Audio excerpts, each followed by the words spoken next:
Yes. तो नमस्कार हमारे सभी ऑडियंस, हमारे दोस्तों को।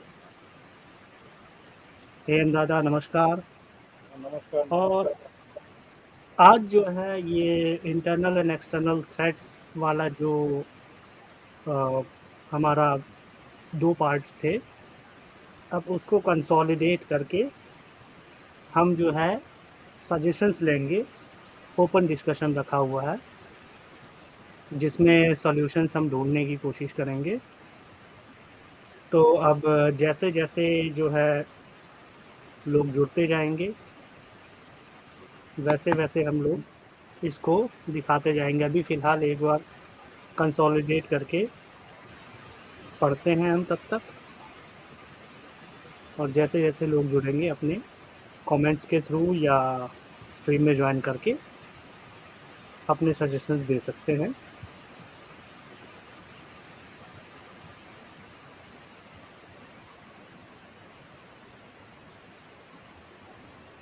ठीक है। तो दिया है। अब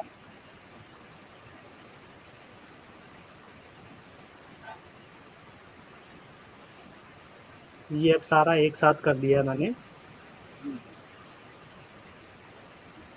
और इसमें जितनी भी हमारी फॉल्ट लाइन्स हैं, इस पे सब पे एक पूरा-पूरा स्ट्रीम बन सकता है बिल्कुल। कि कैसे स्टार्ट हुई, इसकी स्टोरी क्या है, किसने इसको जो है इंडक्ट किया। हर एक पे लगभग-लगभग होने को तो पूरा एक स्ट्रीम बन जाएगा।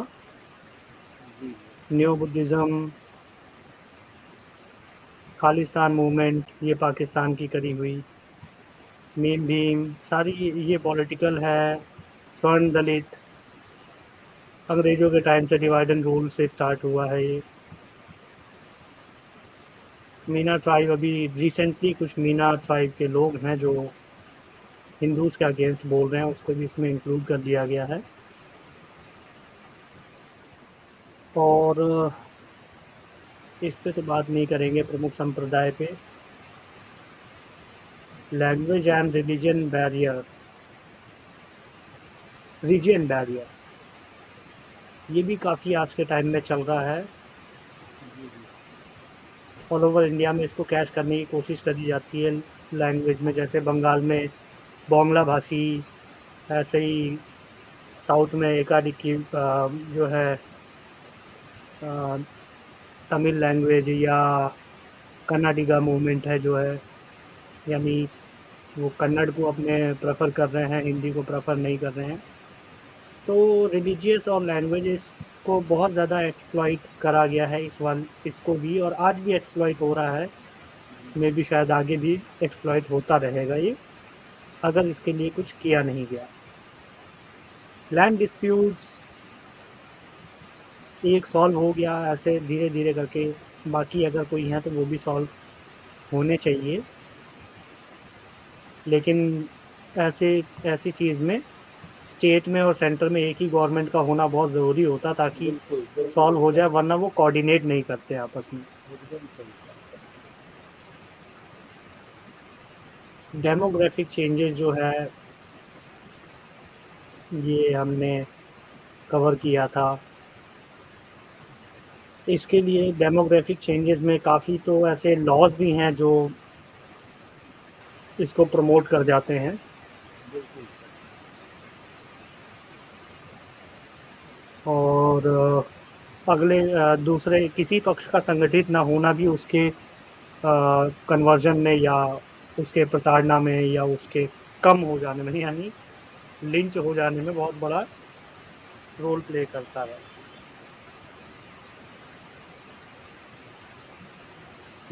नॉर्थ ईस्ट को जो है, हाँ, इकोनॉमिक डोमिनेंस जो है, ये इसमें कई सारी चीज़ें होती हैं जो सबकॉन्शियसली दिमाग में डाली जाती है। जैसे हिंदुओं के डाला जाता है तुम्हें पढ़ना लिखना है, हाँ।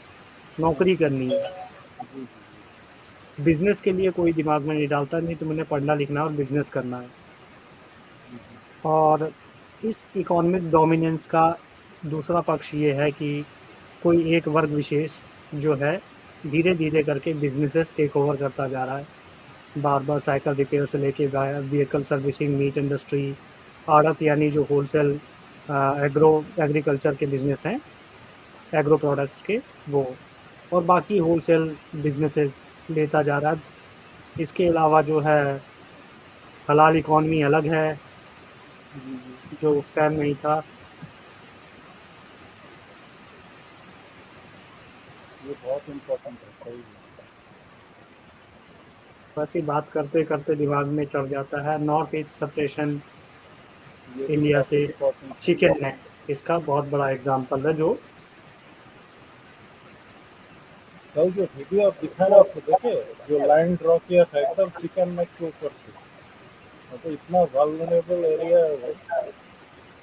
हाँ, जो सर्जिल इमाम ने एग्जांपल दिया था। सर्जिल इमाम तो क्या और भी कई एग्जांपल दे चुके हैं, बट ये वोकल था बहुत, जो जी कि जी। वहां से दिया गया था, तो बहुत इजीली उसने इनकी मंशा पब्लिकली समझी बोल दिया गई। तो लोगों को पता भी चला कि ऐसा जगह है, मतलब इतना अंदर मन नैरो में है। अंदर मन में ये चल रहा है, जगह तो है खैर मालूम है, बहुत सारे लोगों को नहीं मालूम हो लेकिन काफियों को मालूम भी है, लेकिन ये तो नहीं उसने मालूम था बोल कि दिया अंदर तो और ठिकाना मालूम ये पड़ है। गया सबको।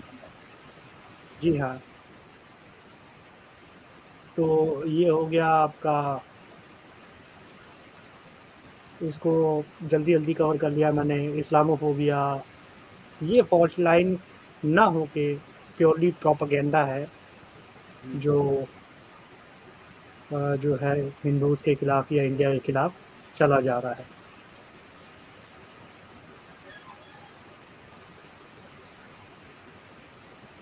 और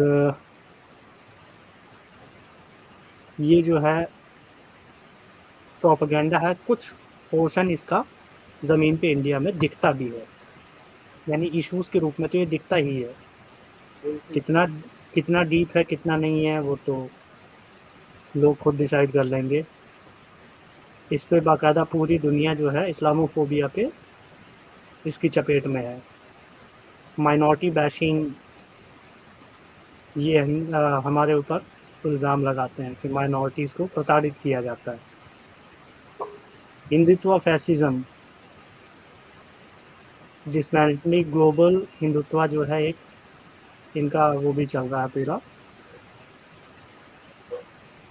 अ, मतलब ये पूरी मूवमेंट चल रही है। बिल्कुल बनावटी इशू थे इसमें। हाँ, कश्मीर इशू तो खैर मालूम है, वो तो ज़मीन पे भी कुछ है, जी गड़बड़ तो है ही है। जी खालिस्तान भी सेम है। बाकी उनसे पूछो कि खालिस्तान बनाना तो पंजाब का ननकाना साहिब क्यों नहीं चाहिए, तो वो नहीं बता पाएंगे, लेकिन खालिस्तान बनाना है। जी। थोड़ा सा That's- मतलब डिस्टेबलाइज करने के लिए इशू जरूरी है। अभी अशांति फैला रहे, कोई भी इशू लेकिन दादा, लेके। खालिस्तान का ये जो है एक्सपोज दो तरीके से होता है। खालिस्तान अगर इन्हें बनाना है तो इन्हें गुरु नानक देव का मेन जो स्थान है ननकाना साहिब, वो नहीं चाहिए इनको खालिस्तान में।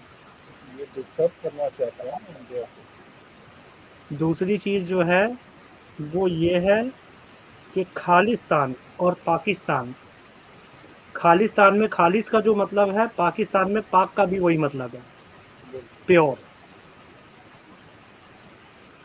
खालसा से ठीक है। है, खालिस का मतलब होता है ये, मैं आपको इधर वो करके दिखाता हूँ। जी। मैं आप बताइए ना पूछिए। पाक is equal to pure.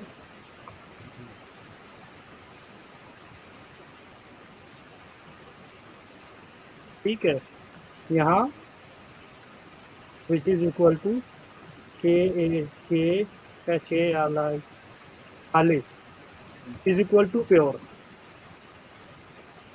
Punjabi खालिस शब्द का है। मतलब भी प्योर होता है, प्लस तान दोनों में लगा हुआ है, हाँ यानी लैंड। हाँ।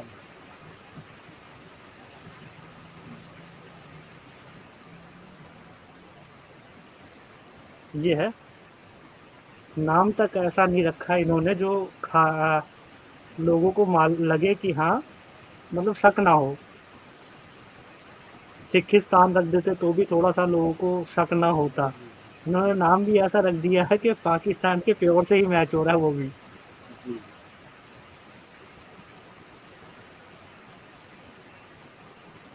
थ्रेट्स एक-एक करके बता दिया, इस्लाम, क्रिश्चियनिटी, कम्युनिज़्म। ये इंडिया के अभी इंटरनल में बात कर रहा हूँ, ये एक्सटर्नल में भी आएँगे। अब इस पे एक-एक व्यक्ति जो है, जो अपनी होल्ड रखता है, वो इसको भी एक्सप्लेन कर सकता है क्यों ऐसा है, कैसे है ऐसा। ठीक है, क्रिश्चियनिटी का जोशुआ प्रोजेक्ट और दुनिया भर की चीज़ें हैं। बहुत सारे प्रोजेक्ट हैं, जोशुआ एक नहीं है, इसके अलावा बहुत सारे हैं। जी, जी।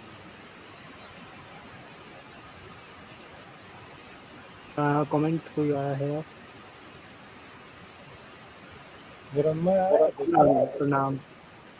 अभी जो है 4 व्यूअर्स हैं इस टाइम। निरंमय आया है सर? अभी पता तो नहीं है, 5 लोग तो देख रहे लिंक हैं। मांगा था, मैं भेज दिया उसको। अभी बाकी लिंक मांगा कमेंट था, करेंगे मैं तो भेज धीरे-धीरे पता चलेगा। जी, जी। रावण जी को मैं बोला था कि आप भी आइए। अब ये जो है, ये सारे टॉपिक्स एक-एक करके इन पे पूरी-पूरी स्ट्रीम्स बनेंगी। ये बहुत बड़ा टॉपिक होगा ये। ये तो अब धर्म में तो नहीं घुस के सीधा-सीधा मोटा-मोटी बात करेंगे, जी, क्योंकि इसमें बाइबल में क्या लिखा है, उसमें क्या लिखा है, उसमें क्या लिखा है, वो सारा फिर वो एक्स मुस्लिम वाला हिसाब-किताब ही हो जाएगा, लेकिन मोटा-मोटी कर सकते हैं कि इनके कौन-कौन से प्रोजेक्ट क्या-क्या ऐसा चल रहा है जो इंडिया के अगेंस्ट है। कम्युनिज़्म तो इसने तो लगभग सबको ही अपने उसमें इसमें ले रखा है। कैमोफ्लेजिंग जो है, आप देखे भी होंगे साउथ में लोग क्या कर रहे हैं ना, जीसस को एकदम जो है इंडियन ब्रिटिश जिस तरह के होते हैं, मदर मैरी को उस तरह प्रोजेक्ट किया जा रहा है। अच्छा, फिर एक चीज मैं बता था आपको कि गेरुआ वस्त्र भी पहन रहे हैं ये नन्स वगैरह, मैं देखा हूँ खुद, ताकि मिलने में सुविधा हो, घुल मिल जाने में सुविधा हो। जी दादा। क्योंकि सबको तो वही लगता है कि एक कोई दूसरा भगवान ही है, मतलब जितने कम पढ़े लिखे लोग हैं वो सोचेंगे अरे एक दूसरा भगवान है ये, खराबी क्या है, पैसे भी मिल रहे हैं, खाने पीने का सामान भी मिल रहा है, चलो अब जाते हैं वहाँ। म- जी दादा, ये दूसरे अपनी फंडिंग फंडिंग को बड़ा यूज़ करते हैं इस काम के लिए। और वो चोला ओढ़ के रखा है ना हिंदुइज्म का। हाँ, सोसाइटी में एक्सेप्टेंस मिल जाए इस तरीके का, जो है अपना वो जो है रूप बनाता है। कैसे काम करता है मोटा-मोटी सबको ही मालूम है। इसको फॉलो करने वाला आदमी देश का नहीं रह जाता, अपने माँ-बाप का नहीं रह जाता, अपनी सिविलाइजेशन का नहीं रह जाता। कि ये मल्टीनेशनल कंपनी की तरह एक्ट कर रहा होता है, जो ऊपर से हेड ऑफिस से ऑर्डर आता है या हेडक्वार्टर बिल्कुल से ऑर्डर बिल्कुल आता है, वो फॉलो करते हैं। बिल्कुल। बाकी ये कैसे काम करता है कम्युनिस्ट, कम्युनिस्ट जो है मेजॉरिटी के अगेंस्ट होता है। सबसे पहला तो ये सिविलाइजेशन के, नेटिव सिविलाइजेशन के अगेंस्ट सबसे पहले रहता है। दूसरा मेजॉरिटी फिर जो होती है उसके अगेंस्ट रहता है, ऑपरेसर और ऑपरेस्ट वाली गेम खेलता है। जी, जी। फैमिली रूल्स तोड़ना, सोसाइटी के रूल्स तोड़ना, अभी जो मैंने बताया भी था सोशल जी, चेंज जी। और ये सब, ये कल बताया था, हाँ ये जी। उसके एग्जाम्पल है। सोसाइटी को तोड़ना, फैमिली को तोड़ना, उसके बहुत सारे तरीके यूज करता है। ऐसे कानून बनाता है जो है एक सेक्शन को कभी भी न्याय नहीं देता है, एक सेक्शन को हमेशा डोमिनेंस दे के रखता है। अगर औरतों को इतने पावर देगा कि अगर वो आपकी एफआईआर कर दे तो आप अंदर डायरेक्ट, आपको हाँ, कुछ नहीं समझाना, ताकि आपकी कोई सोशल हिस्ट्री। बैलेंस जो है, सोशल बैलेंस में गड़बड़ी आ जाए। मेन मकसद हाँ, उनका यही है कि तब तो लोग उनके पास जाएंगे ना कि कुछ कीजिए कीजिए, तो लोग आश्वासन देते रहेंगे, हाँ भाई ये कर रहे हैं वो कर रहे हैं, ऊपर ऊपर कुछ करेंगे, लेकिन भीतर में वही चीज रहेगा, जब तक प्रॉब्लम रहेगी उनका राज चलता रहेगा। ये अनुभव से बता रहा हूँ मैं। जी दादा, इसके अंदर भी फर्दर डिवीजन है। जी। आपने वो देखा है ना, बहू के लिए बहुत सारे राइट्स दिए हुए हैं। हाँ जी। ठीक है। अब वो औरतों को अच्छा लगता है जब तक बहू रहती है तब तक कि अरे बहुत सास बढ़िया है, को हमें तो बहुत कमजोर सारे राइट करना। है, पूरे पूरे जो है परिवार को हम अंदर करा देंगे। लेकिन जब वही हम्म। सास बन जाती है ना, तब वही जी। कानून उनकी ऐसी तैसी कर रहा होता है। क्योंकि हर टाइम वो बहू तो बनी नहीं रह सकती, कभी तो बिल्कुल सास बिल्कुल। बनेगी, कभी तो बेटा बड़ा होगा। बिल्कुल बिल्कुल। अब तब वो कानून। बेटा भी ये सब देखकर वैसा ही बनेगा, बेटी भी वैसी ही बनेगी। तो समाज को जो है खत्म करने का सब तरीका पहले से ही तैयार किया जाता है, ताकि डिस्टर्ब रहे सब लोग, तभी तो कंट्रोल में आएंगे ना। जी, इनका मकसद होता है हर टाइम संघर्ष चलता रहना चाहिए, यानी हाँ। सोसाइटी में खींचतान, लड़ाई झगड़े, मार डिस्टर्बेंस। काट हर टाइम चलती रहे। हम लोग मसीहा बंद कराकर बोलेंगे हम हमारे पास सोल्यूशन है, हमारे पास आओ। ये मैं देखा हूँ एकदम। और इनका तरीका भी कितना सक्सेसफुल है, आप इनके तरीके को देखो। ठीक है दादा। जी। आप देखोगे कि तो ये क्या कहेंगे, एक पक्ष को दिखाएंगे कि जैसे ब्राह्मणों को पकड़ लिया तुमने, इनका शोषण जी। किया है। हाँ। दूसरे पक्ष के लिए हीरो बन जाएंगे। जी। अब वो ब्राह्मण के वकील ये बन के आ गए, जज भी यही है वहाँ। जी। वो ब्राह्मण बोलेगा भाई मैंने शोषण नहीं किया, अरे नहीं तुमने किया है। क्यों, मतलब जो है जज भी ये खुद हैं, और दूसरे के एडवोकेट भी खुद हैं। जी। जी। तो तो जो है वो आदमी अपने आप को कहीं कभी भी सही नहीं साबित कर पाएगा, क्योंकि जिसके बिल्कुल। आगे साबित कर रहा है वो तो खुद ही इल्जाम लगा रहा है ना उस पे। जी। जी। सही कोई बोल रहे न्यूट्रल न्यूट्रल बॉडी तो है नहीं जो कि कहेगी हाँ हैं यार एकदम। देखते हैं। डिसीजन करने वाले भी तो यही है ना, एक दलित को पकड़ेंगे उसके लिए खड़े हो जाएंगे कि हाँ ब्राह्मणों ने इसका शोषण किया है। अब वो ब्राह्मण इनको एक्सक्यूज देगा, नहीं नहीं ऐसा नहीं हुआ, ये मानेंगे ही नहीं। कितनी तगड़ी स्ट्रैटेजी है इनकी। अच्छा, ऐसा कानून एक है, आदिवासी लोग यदि कंप्लेन करते हैं ना वर्क प्लेस पे या गांव में, तो उनके फेवर में कानून इस तरह का है।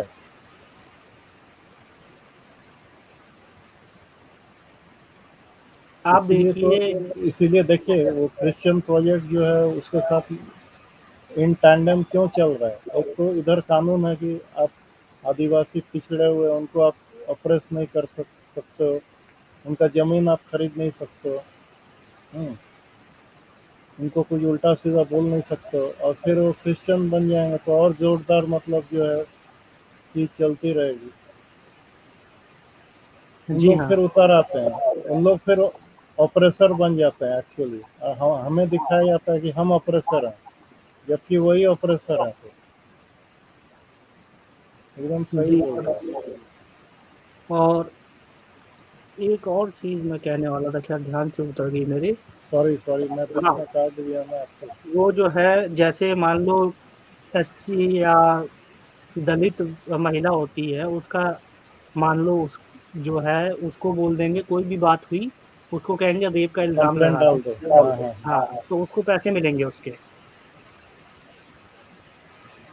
ये अलग इन्होंने धंधा बना रखा है जी।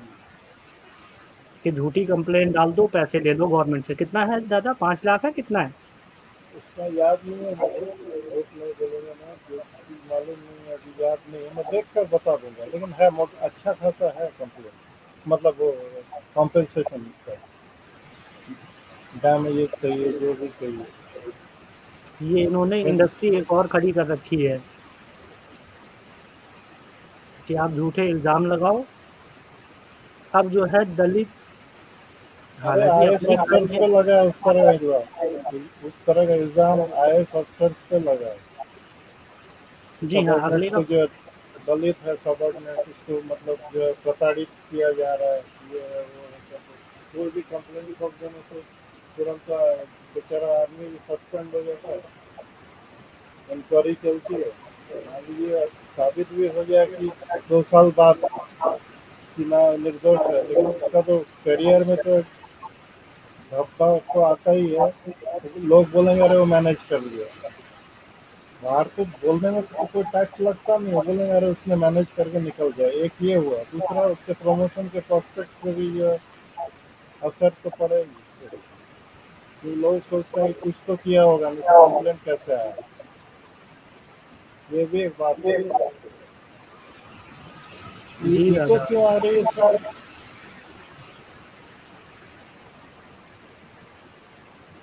ये मैं जो बोल रहा हूँ। हो सकता है एक बार आप निकाल के फिर लगा के देख लो। ये अभी तो ठीक है। आ जाओ परम भाई, ज्वाइन करो।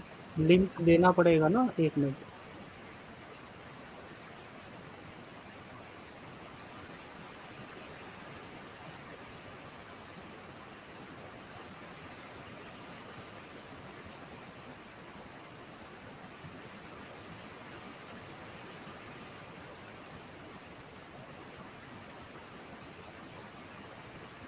ज्वाइन करो, फिर बातचीत होती है। सब लोग अपने अपने राय रखें। अब यहाँ तक हो गया, ये देखो आपने कानून में देखा कितनी चीजें इन्होंने कर रखी हैं जिससे फेयर जजमेंट नहीं मिल सकता, इसको क्योंकि वो लेकर कानून इसको किसी को लेकर इतना अलग ओवर से पावर भी कर हम लोग देते हैं, करेंगे क्या? है ना दादा। हाँ जी। इतना ओवर पावर कर देते हैं किसी किसी जगह कि वो जो है जजमेंट नहीं मिल पाती। मैं मटेरियल निकाल रहा हूँ उसका। जैसे कल ही आप बोले, तो मेरे दिमाग में स्ट्राइक किया कि हाँ इसका कुछ बनना चाहिए मटेरियल। तो मैं धीरे धीरे इकट्ठा कर रहा हूँ, तो इसको भी हम लोग पूरा डील करेंगे कॉन्स्टिट्यूशन के साथ। बहुत सारे दादा रूल्स हैं। मेरी भी वॉइस स्लो है, पर नहीं, मुझे तो साफ सुनाई दे रही है। आपकी भी आवाज़ आज तो कंपैरेटिवली बहुत अच्छी आ रही है बाकी दिनों से। नहीं, वो नया लिया हूँ ना हेडफोन। हाँ, आज काफ़ी अच्छी है आवाज़। और मैंने अभी, एक मैं मिनट, अभी आपका भी थोड़ा सा। साफ है। ठीक है, परम भाई आ जाओ। और दादा अभी पता नहीं आज ज्वाइन करेंगे नहीं आज नहीं करेंगे। कर पाएंगे, उनका कुछ काम पड़ गया है। आज ज्वाइन नहीं कर पाएंगे, कल आएंगे। तो मुझे यही बोले कि यार आप जरा आप लोग संभाल देना, जो भी करना आप सोच लो। ठीक है, अभी वेदांतु भाई नमस्कार। नमस्कार जी, नमस्कार।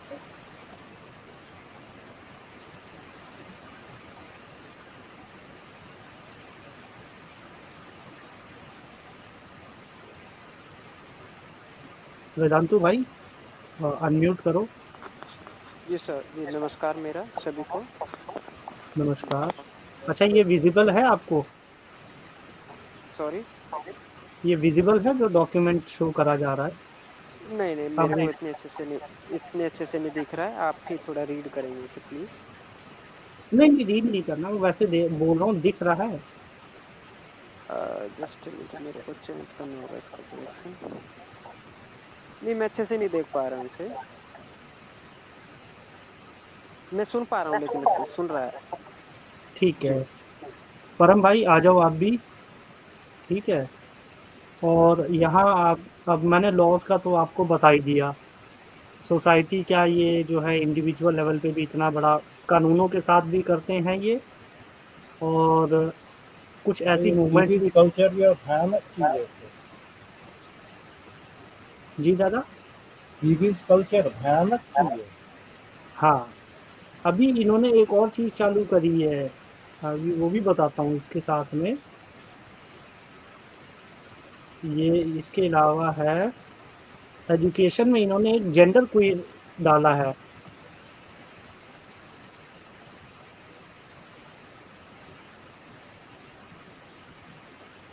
जेंडर क्वीर है। जी।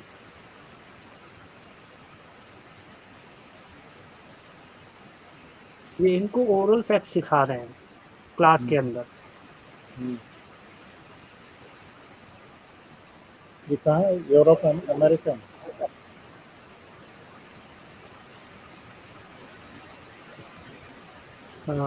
ये जो है जेंडर कोई एक नंबर देखता हूँ। अमेरिका में ही होगा और क्या। हाँ वहीं से चालू होता है, चालू तो हाँ। वहीं होता है, मैं ये कह रहा हूँ।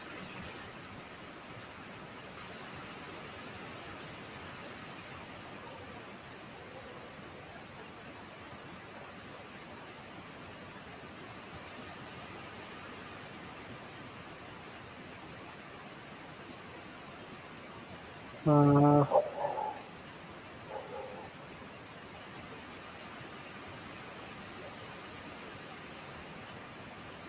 मैं भी दिखाता हूँ।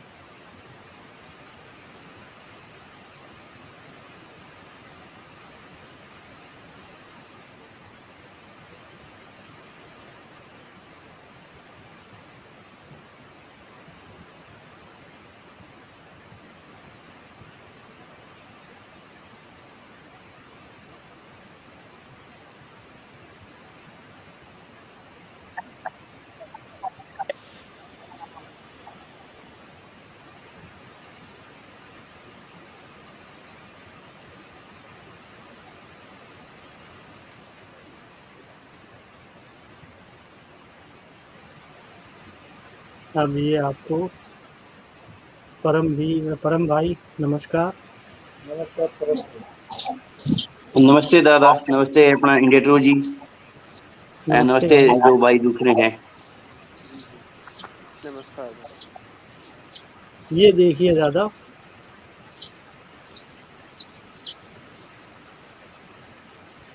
ये क्या कहानी चल रही है इनकी किताबों में।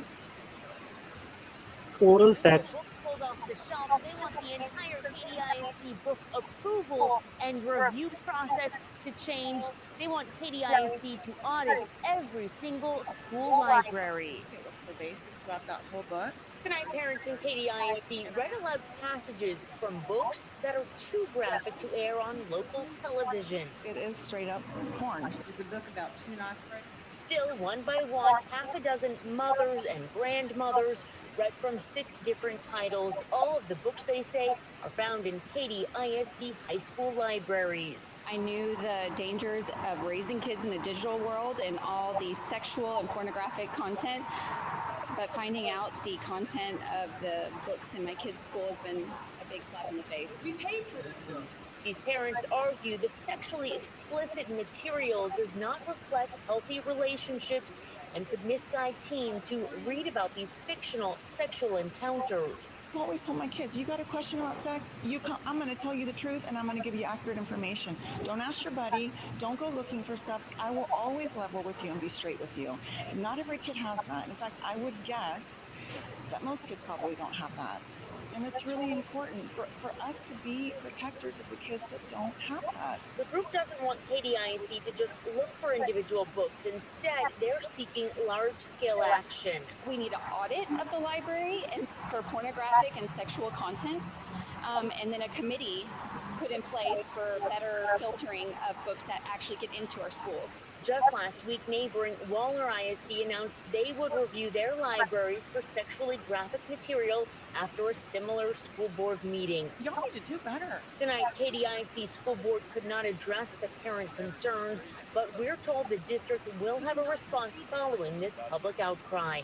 In Katy, Shelley Childers, ABC 13 Eyewitness News.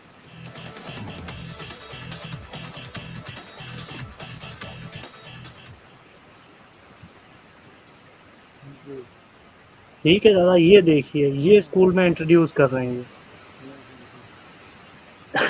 कितने खतरनाक हैं ये लोग। ये क्या क्या चाहते हैं? ह्यूमन रेस जो एक्सटिंग्विश हो जाए क्या? पूरी सोसाइटी को डैमेज कर देना चाहते हैं, इसीलिए मैंने ये जेंडर क्वेयर अब डाल दिया इसमें लिस्ट के अंदर।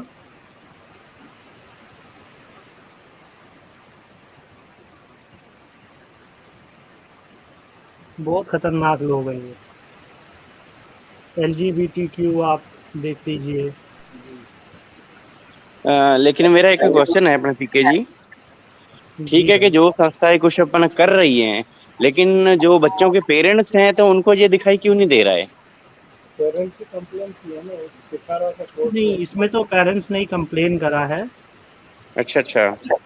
हाँ, ये स्कूल्स का मतलब एक नेक्सस होता ना, एक आदमी बेचारा ज़्यादा कुछ कर नहीं पाता, लेकिन वो इकट्ठे हुए होंगे तब ये काम हुआ है। अगर वो ऑर्गेनाइज़ नहीं होते तो शायद ये काम होता भी नहीं। ये तो अच्छा क्योंकि देख ये देख देखिए, स्कूल तभी चलता है कि जब सारे सारे बच्चे उसमें जाते हैं और पूरे पेरेंट्स अपने बच्चों को स्कूल में भेजते हैं। अगर ऐसा कुछ भी कोई भी स्कूल एक्टिविटी गलत करवाता है ना, तो सारे पेरेंट्स को एक साथ होना चाहिए कि ये चीज हमें चाहिए, ये नहीं चाहिए। स्कूल का काम होता है समाज को बनाना, ना कि समाज को बिगाड़ना, घरों को तोड़ना। ये हाँ, स्कूल वालों को भी समझना चाहिए। फॉरेन का तो हमें क्या लेना देना है, उनको जो करना है वैसे करने दिया जाना चाहिए। लेकिन जैसे अपना फॉरेन का ही कल्चर हमारे अपना हिंदुस्तान में अपना ये लगा रहे हैं ना, वो नहीं होना चाहिए। हिंदुस्तान की जनता को समझना चाहिए। जी, आप कंटिन्यू हाँ, कीजिए। जी हाँ। कंटिन्यू क्या, अभी तो सिर्फ़ दिखा रहा हूँ मैं। कल ये दिखा दिए ना, दिखाने के बाद आज मैं देख रहा हूँ कि जो है लोग अपने-अपने जो है वो इनपुट्स दें। टूल्स जो है, ये टूल्स हैं एनजीओज़, सेल्फ डिक्लेयर्ड इंटेलेक्चुअल्स और एनालिस्ट जो है। बाकी ये जो है सबसे पहले एजुकेशन, ब्यूरोक्रेसी, जुडिशरी, मीडिया में घुसते हैं और इसके साथ-साथ फिर आपके पॉलिटिकल क्लास में भी घुस जाते हैं। अब मीडिया से मेरा मतलब सिर्फ़ बॉलीवुड नहीं है, प्रिंट मीडिया, सोशल मीडिया, ठीक है? हर और इसके तरह अलावा आपके अ, टीवी मीडिया हो गया, ठीक है? और सोशल मीडिया हो गया, ये सब। और बहुत सारे कानून ही अपने फ़ेवर में बनवाते हैं जिससे ये काम करते हैं, ऑपरेट करते हैं। अब एक्सटर्नल थ्रेट्स में वही है, इस्लाम, क्रिश्चियनिटी, कम्युनिज़्म तो आ गया। इसमें जुड़ क्या गया, डीप स्टेट्स जुड़ गई।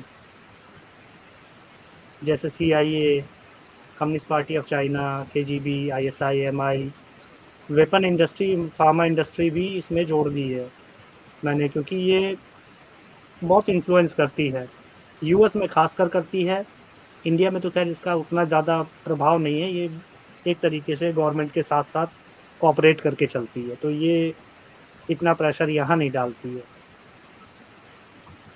Various nations and their policies, ये एक्सटर्नल में मैं बता रहा हूँ कि बहुत सारे जो है देश हैं, उनकी पॉलिसीज़ भी कई बार हमारे अगेंस्ट हो जाती हैं। क्योंकि कभी उनके टेम्परेरी रिलेशंस मान लो चाइना के साथ अच्छे हो गए तो वो हमारे अगेंस्ट काम करने लग जाएँगे। तो ये है, कहीं पे चाइना ने डोमिनेंस, अगर चाइना की डोमिनेंस हो गई तो हमारी जो है वहाँ से होल्ड हट जाती है। फिर वो उसी हिसाब से वहाँ की गवर्नमेंट पॉलिसीज़ फ़ॉर्म करती है, जो चाइना को सूट करे, हमको जो है वो करे, हमारे फ़ेवर में नहीं हो। और इसमें एक और चीज़ है, वेरियस बॉडीज़ जो हैं, जो ट्रेड को कंट्रोल करती है, मार्केट को कंट्रोल करना चाहती है, बिज़नेस को, रीजन को या कंट्री को या वर्ल्ड डोमिनेंस के लिए लड़ रहे हो, ऐसी और भी कोई पावर है तो वो भी हमारे अगेंस्ट हो जाती है कैसे न कैसे। अब ये इनका structure, core team, think tank members यानी वीआईपीज़ की बात कर रहा हूँ, इसमें फुट सोल्जर्स की नहीं बात कर रहा हूँ, ठीक है? रिसर्च एंड डेवलपमेंट, एक कॉर्पोरेट अगर मैं मान लूँ, ये सारे जो क्रिश्चियनिटी, कम्युनिज़्म और ये डीप स्टेट्स या फिर इनको अगर एक कॉर्पोरेट कंपनी के तरीके से देखें, तो इनके विंग्स होंगे, कोर टीम यानी थिंक टैंक और मेंबर्स, वीआईपीज़ जो है, रिसर्च एंड डेवलपमेंट विंग जो उनकी रिसर्चेज़ करेगा कि उन्हें क्या-क्या पॉलिसीज़ बनानी है, क्या-क्या चीज़ें करनी है। इसमें पैसे फाइनेंसेस, लगाने हैं। हाँ, इसका फाइनेंसेस का भी जुगाड़ होगा, बिना फाइनेंसेस के कोई कंपनी नहीं चलती, ना ये चलते हैं। एक्सपेंशन एंड प्रोपगेशन, ठीक है? ये बहुत ज़्यादा इसमें मायने रखता है, जो जो है आपका रिलीजियस वो होती है, आइडियोलॉजीज़ होती हैं या जो अपने आप को रिलीजियस कहती है बट उसमें पॉलिटिकल जो पार्ट है वो भी बहुत हैवीली डोमिनेट कर रहा होता है। वो पॉलिटिक्स प्लस रिलीजन का एक कॉकटेल होती है। वो वर्ल्ड डोमिनेंस के लिए लड़ती हैं। उसकी एक्सपेंशन के लिए प्रोपोगेशन बहुत ज़रूरी होता है। सेम जो है ये कम्युनिज्म में भी होता है। ये भी स्कूलों में तैयार करते हैं नई फसलें, अपने आइडियाज़ के साथ लोगों को जोड़ते हैं। वो फुट सोल्जर का काम करते हैं इनके। चलो अब स्ट्रक्चर पे आ जाते हैं। प्लानिंग टीम यानी थिंक टैंक, इसके मेंबर्स, ठीक है, कोर मेंबर्स हो गए ये। Research and development team, foot soldiers. Goal इनका क्या होता है? सबका लगभग लगभग गोल एक ही जैसा है, wealth, power and ruling the world. अब इनमें फंडिंग रेवेन्यूज कैसे ये जनरेट करते हैं, इसके कुछ वो तरीके मैंने लिखे हैं, बाकी सब लोग बताएंगे। शेल कंपनीज हो गया, एनजीओज के थ्रू हो गया, फंडिंग एजेंसीज हो गई, ठीक है, इलीगल ट्रेडिंग हो गई, स्मगलिंग कह लो उसको, ठीक है। इलीगल ट्रेडिंग भी होती है, स्मगलिंग अलग चीज़ है, ठीक है। स्मगलिंग प्रैक्टिसेस हो गई। ऑनलाइन फंड रेजिंग आजकल बहुत चल रही है, वो भी उन्होंने अपना लिया। ये ट्रेडिंग दूसरे तरीके की ट्रेडिंग है, जो ट्रेडिंग के अंदर जो है वो होता है ना, जैसे अभी वो शॉर्ट सेलिंग वाला केस आया था। कौन कौन था वो? अरे जो अंबानी के पीछे पड़ा होता है, अडानी के पीछे, हिंडनबर्ग, ठीक है। वो शॉर्ट सेलिंग ट्रेडिंग में ही आता है। वो भी ट्रेडिंग की इलीगल प्रैक्टिस है वो। ट्रांजैक्शंस जो करते हैं हम, उससे भी इनको बहुत अच्छा खासा पैसा मिलता है। ट्रांजैक्शन के अलावा जो है स्विफ्ट सिस्टम हो गया, स्विफ्ट पेमेंट सिस्टम, ये भी वेस्ट का है, जो इनको बहुत पैसे देता है। वर्चुअल मनी जो है आपका, बिटकॉइंस, ये सब, इनका कोई लेखा जोखा नहीं होता। ये भी बहुत खतरनाक है। ये भी इनको बहुत फंडिंग के लिए काफ़ी मदद करती है। आप अपना रियल मनी इन्वेस्ट करते हो और एक वर्चुअल मनी ले लेते हो। ब्लैकमेल भी करते हैं ये, ठीक है। मीडिया बन के भी ब्लैकमेल कर सकते हैं। रिसर्च कंपनी बन के जो है कॉर्पोरेट को भी ब्लैकमेल कर सकते हैं। ह्यूमन कानून राइट्स अपने एक्टिविस्ट, साथ ह्यूमन राइट एक्टिविस्ट बन के, प्रेशराइज करते हैं कोर्ट्स को कि हाँ, कानून इन गवर्नमेंट को फेवर भी में चले। ब्लैकमेल कर सकते हैं। बहुत सारी चीज़ें, लॉज अपने तरीके के बनवा सकते हैं ये, जिससे इनकी फंडिंग हो जाए। जैसे लॉज में अगर देखना चाहोगे तो वो हो गया आपका सीएसआर हो गया, ठीक है, कॉर्पोरेट सोशल रिस्पॉन्सिबिलिटी। और भी होंगे, मुझे नहीं मालूम, ये तो लॉ के लोग ज़्यादा अच्छा बताएंगे। फिर इनका एक स्ट्रॉन्ग इकोसिस्टम होता है, जो इनकी फंडिंग का काफ़ी बढ़िया स्रोत होता है। पैसे इधर के उधर करना, ये करते हैं। अपने ही लोगों को नौकरी देना, अपने ही लोगों को जो है प्रोजेक्ट्स देना, ये सब चीज़ें। अब प्लानिंग क्या है? प्लानिंग में जो है थिंक टैंक होता है इनका। ये एक सेंट्रलाइज स्ट्रक्चर कह लो या कमांड सेंटर कह लो। कम्युनिज्म में आप इसको पॉलिट ब्यूरो कह लो, पॉलिटिकल ब्यूरो कहते हैं उसे, ठीक है।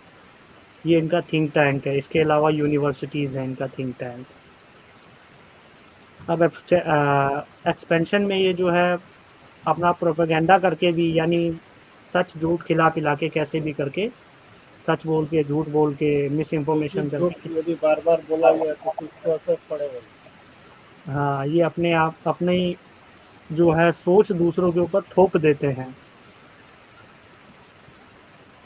उनकी मतलब परसेप्शन बनाते हैं। इसके लिए टेक्नोलॉजी का भी यूज़ करते हैं, टेक्नोलॉजिकल टेक्निक्स का यूज़ करते हैं। इकोसिस्टम सब्सक्रिप्शन कराते हैं, मतलब लोगों को लालच देते हैं, तू हमारे इकोसिस्टम में आ जा और हम जो है आपको ये मतलब फायदा बहुत, करवा देंगे। हाँ, बहुत फ़ायदा करवाएंगे। जैसे आजकल आपका एक्टिविज्म इंडस्ट्री है, हर चीज़ के पैसे मिल रहे हैं। रेहाना को, ग्रेटा थनबर्ग को ट्वीट करने के पैसे मिल रहे हैं, ठीक है। तो एक इकोसिस्टम सब्सक्रिप्शन करवा देते हैं आदमी को, तो फिर वो उसमें लगा रहता है। फिर ये इंफॉर्मेशन वॉरफेयर करते हैं, उसके थ्रू अपने सब्सक्राइबर बढ़ाते हैं। और भी बहुत सारे तरीके होंगे, जैसे जैसे आपको समझ में आएंगे आप बताते जाना। इसके अलाइज एंड टूल्स क्या क्या हैं। डेमोक्रेसी कल बहुत अच्छे तरीके से समझाया था मैंने, बहुत वल्नरेबल होती है ये स्ट्रक्चर। ये किसने बनाया, क्यों बनाया, ये रिसर्च का विषय है। क्या इसको लोगों को या कंट्रीज को जो है गुलाम बनाने के लिए ही बनाया गया है? क्योंकि इसका इस्लामिस्ट बहुत, क्रिश्चियनिटी इस्लामिस्ट और कम्युनिस्ट बहुत अच्छी तरीके से इसका यूज़ करते हैं, इसके लूप होल्स का। अपनी बात कहेंगे, अपना इकोसिस्टम बना लेंगे, सब कुछ कर लेंगे। आप बोलोगे तो आपको कैंसिल कर दिया जाएगा कैंसल कल्चर के थ्रू। तो एक तरफा बात सुनी जाएगी। इसमें लोग बड़े अच्छे से फंसते हैं कि यार राइट विंग के चैनल है, तो भैया लेफ्ट विंग के भी तो चैनल है, कम से कम काउंटर बैलेंस करने के लिए कुछ तो होना चाहिए राइट विंग का। बढ़िया बात आप बोले, कैंसिल कल्चर भी डाल दीजिए। ये वोट के नीचे डाल दीजिए, कैंसिल कल्चर, ये तो बड़ा मतलब। हेम दादा आप थोड़ा सा ना जोर से बोलिए, आपकी आवाज थोड़ी कम आती है। पीके भाई की सही हो गई है। जोर से बोलो, अब ठीक है, अब ठीक है आवाज। अब ठीक है, ऑडिबल तो है, कोई ऐसा प्रॉब्लम नहीं है। हाँ पहले से तो बेटर है, मतलब जो बाकी दिन होती थी ना उससे तो बेटर है आज। आज सही है सब।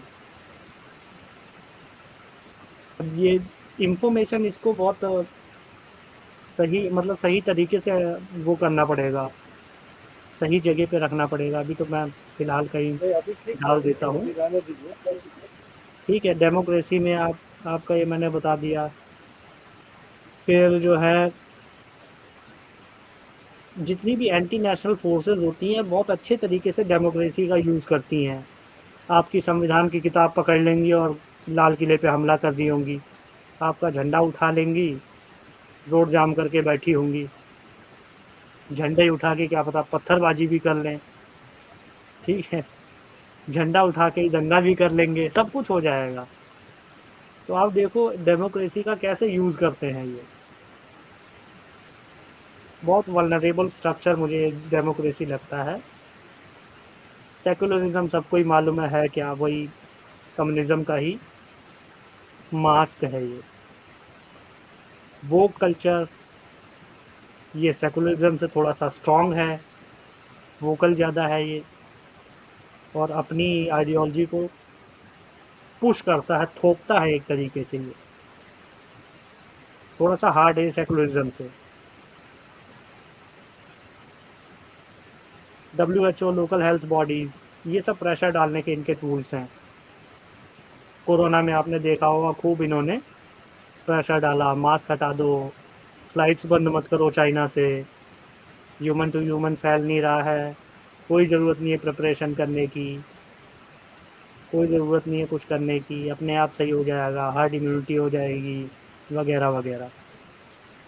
साइंटिफिक फैटर्निटी कल बहुत अच्छे तरीके से समझाया था मैंने कि ये कुल मिला के एजेंडा को सर्व कर रहा होता है। ठीक है, हर हर साइंटिस्ट के अपने बायस होते हैं, ठीक है, हर किसी की अपनी आइडियोलॉजी होती है। अमूमन देखने को ये मिलता है कि कोई भी चीज़ 5,000 6,000 साल से पुरानी मिलती नहीं है, कोई डेट नहीं करता साइंटिस्ट उसको, ये 5,000 6,000 साल पुरानी है। ठीक है, ये एब्राहमिक रिलीजन्स का कुल मिला के उसकी डोमिनेंस वो करता है, कायम रखता है। बाकी सारी चीज़ों को इसीलिए मिथ बोला जाता है। जैसे यूएन का आप देखे कल भयंकर चीज थी। क्या चीज़ दादा? अरे यूएन का जो रिपोर्ट है कल दिखा गया था ना, किस सब्जेक्ट पे? बच्चों के विषय में, exploitation of younger children for sex, उसमें कॉन्सेंसुअल बोल रहे हाँ हाँ हाँ, जो वो जो है वो कंसेंट की एज जो है ढूंढ रहे हैं। अरे एज हटाई दो, कोई कंसेंट की ज़रूरत ही नहीं। कल तो ये कह देंगे कि कंसेंट की ज़रूरत ही नहीं है बच्चे को सेक्स करने के लिए, कोई भी कुछ भी कर लो किसी के साथ। ये उस तरीके के लोग हैं, इसीलिए इन पे भरोसा नहीं किया जा सकता। जो पैसा देते हैं, solving issues complicates them and is a highly biased body. Definitely. दादा दादा सुन पा रहे हैं? जी जी हाँ अब मैं थोड़ा लीव करना चाहूंगा, मैं नेक्स्ट में जुड़ूंगा फिर, आई मीन ठीक कल। है, ठीक है, सभी को मेरा प्रणाम सुनिए। हाँ। प्रणाम प्रणाम।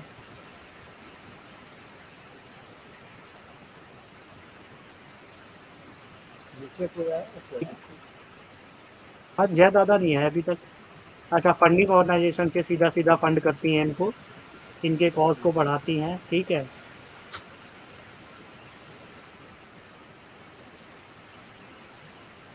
International awards and training programmes, ठीक है। ये अवार्ड्स जो है खरीदने का एक तरीका है। ट्रेनिंग प्रोग्राम्स होते हैं, ये ये अवार्ड भी। जो है सर्टिफिकेट भी देता है इन लोगों को, एक्टिविस्ट को, कि भाई अवार्ड होल्डर है तो उसका बात का वैल्यू हाँ, ज़्यादा है। मतलब उसकी कुल मिला के उसकी मतलब वो, passport to operate sort of हाँ मतलब उसको थोड़ा सा बाकी लोग इंटेलेक्चुअल या फिर जो है, दिखाया जाता है ताकि लोग मतलब हाँ फॉलो करें। हाँ, उसका सोसाइटी में थोड़ा स्टेटस बढ़ा देता है काफ़ी। जी जी अब जिसको मान लो पुलित्ज़र प्राइज़ मिला हो या मैग्सेसे अवार्ड मिला हो, ये सब उसको मतलब इतना दिखाते हैं कि कोई बहुत बड़ी चीज़ है, जी। और जो है ये आदमी आउटस्टैंडिंग है, बाकी लोगों से ज़्यादा इंटेलेक्चुअल है, ज़्यादा काबिल है। और जो है ये ट्रेनिंग काफ़ी सारे ट्रेनिंग प्रोग्राम्स होते हैं, और अब दूसरी पर्क्स दे के ये लोगों को अपनी तरफ जोड़ते हैं, अपने काम में उनको लगा देते हैं। सिर्फ जर्नलिस्ट की ट्रेनिंग नहीं, और भी काफ़ी सारे ट्रेनिंग प्रोग्राम्स होते हैं। एकेडीमिया, एकेडीमिया ये इनका रिसर्च एंड डेवलपमेंट विंग है। ये अपने इस तरीके के एजेंडा बना के रखते हैं। अभी अभी तो देखिए ये लिमिटेड है यूनिवर्सिटीज में, लेकिन धीरे धीरे स्कूल तक सारे जान रहे हैं। हाँ, ये इस यूनिवर्सिटी से लेके अब स्कूल तक घुस रहे हैं। सही कहा आपने, ये अभी एक तो कदम उदाहरण आगे बढ़ गया। एक उदाहरण आप दिए ना, अभी जो दिखाया हाँ वीडियो, तो वही चीज हाँ, फिर यहाँ जेंडर भी फ्री, आने वाला है। जी बिल्कुल। ये डाल देता हूँ, नाउ दे आर आप आगे कीजिए, ट्राइंग टू इनफिल्ट्रेट लिखिए, गेट इनटू schools,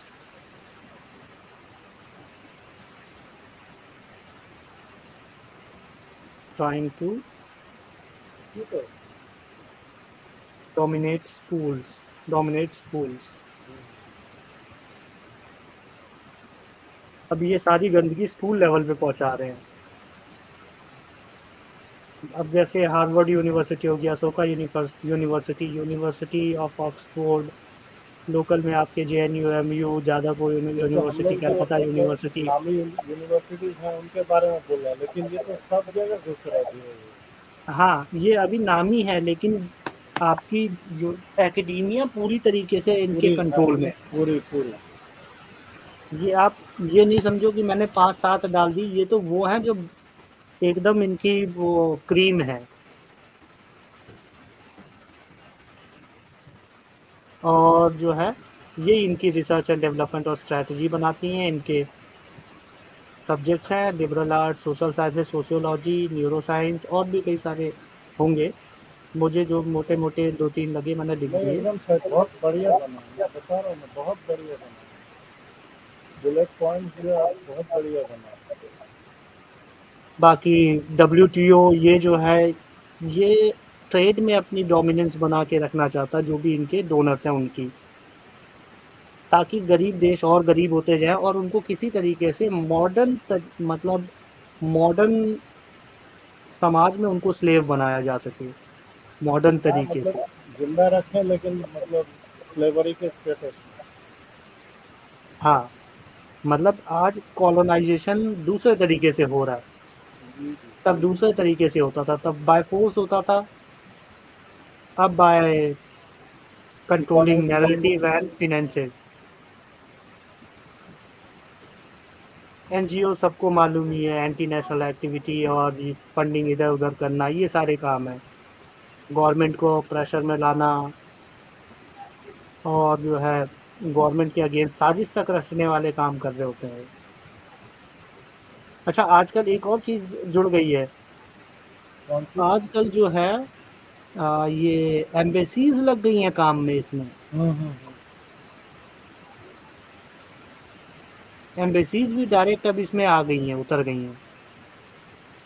वो भी डाल रही है involvement of embassy.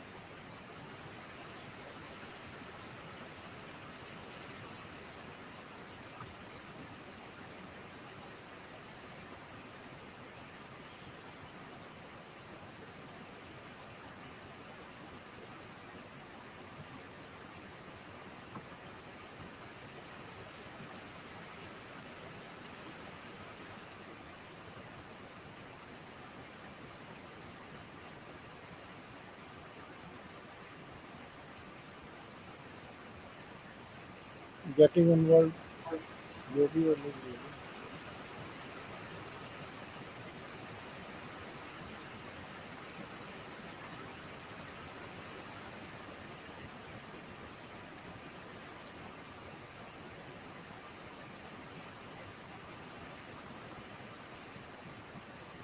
Destructive activities जो भी।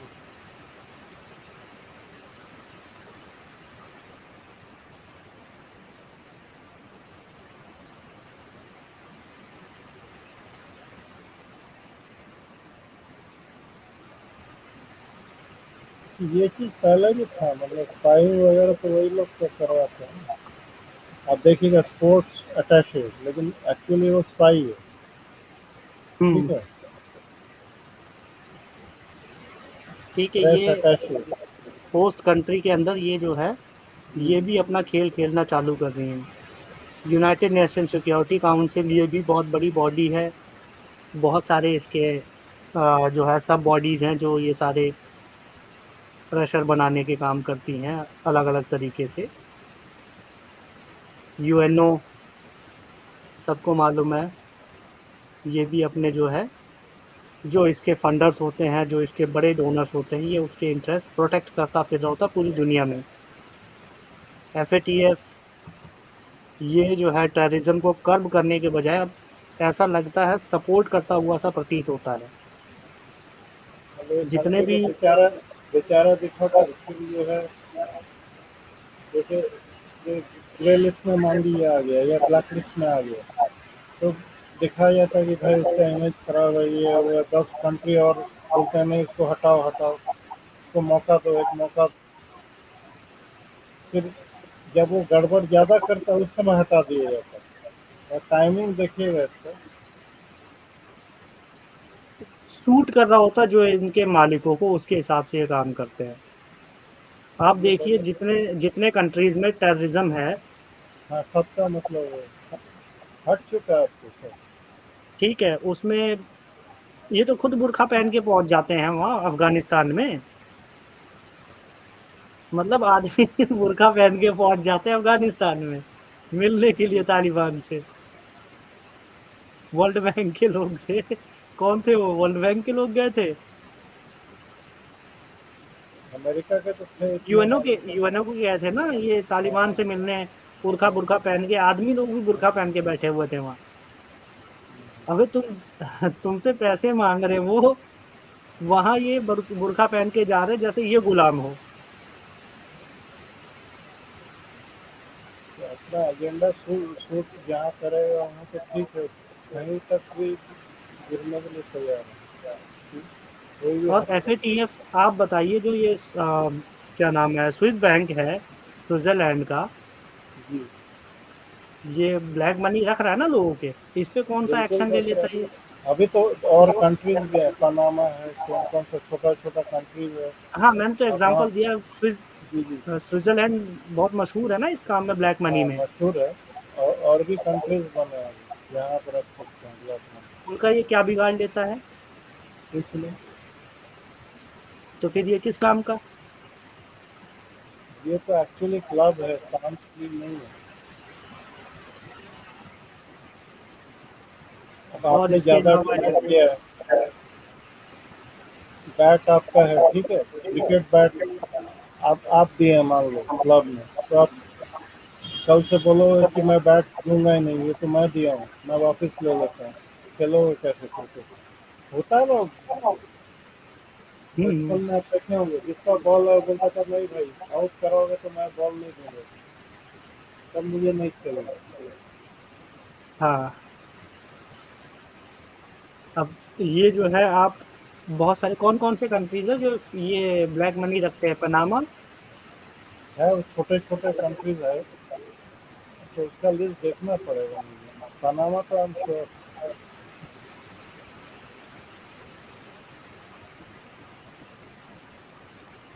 मॉरिशस में भी है, मॉरिशस।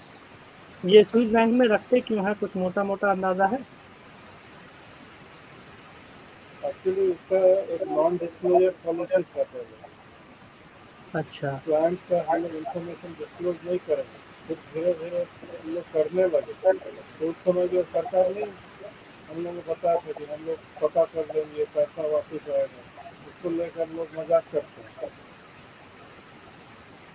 फिर वो चीज दब गया, फिर मतलब दिया नहीं गया ना, या दिए भी होंगे तो पार्शियल इन्फॉर्मेशन दिए होंगे।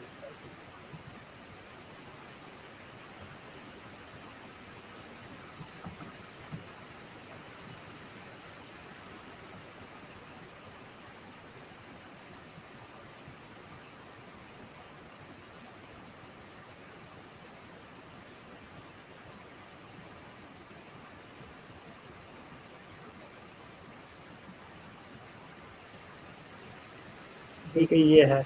बिल्कुल सही है, और ये भी बहुत बर्निंग सारे एग्जाम्पल है, बर्निंग एग्जाम्पल है ये।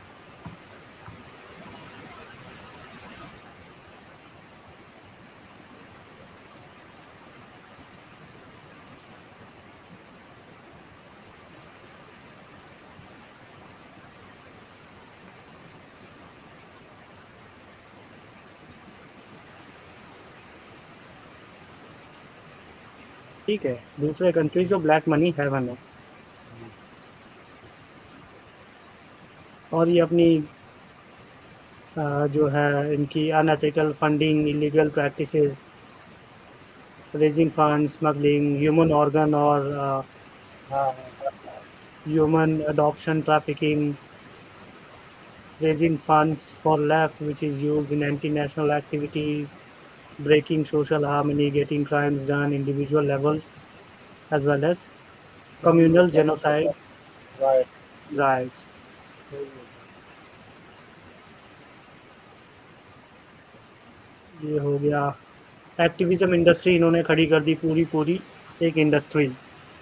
किसी भी देश को घुटनों पे लिया हो, आप किसी भी देश में देख लो इस टाइम पे जो आंदोलन है जीवी, प्रोटेस्ट चल रहे हैं, ठीक है। हाँ आंदोलन जीवी, एक्टिविज्म या इसको ऐसे करके प्रोटेस्ट इंडस्ट्री लिख लो तो समझ जाएंगे।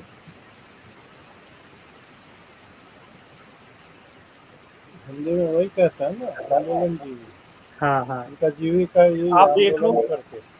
इस टाइम पे फ्रांस में भी चल रहा है, हर जगह आंदोलन चल रहे हैं। जी जी, अब कुछ जगह तो सीधा सीधा गृह युद्ध चल रहा है। ये सब जो है ये लेफ्ट ही करा रहा है पूरी दुनिया में।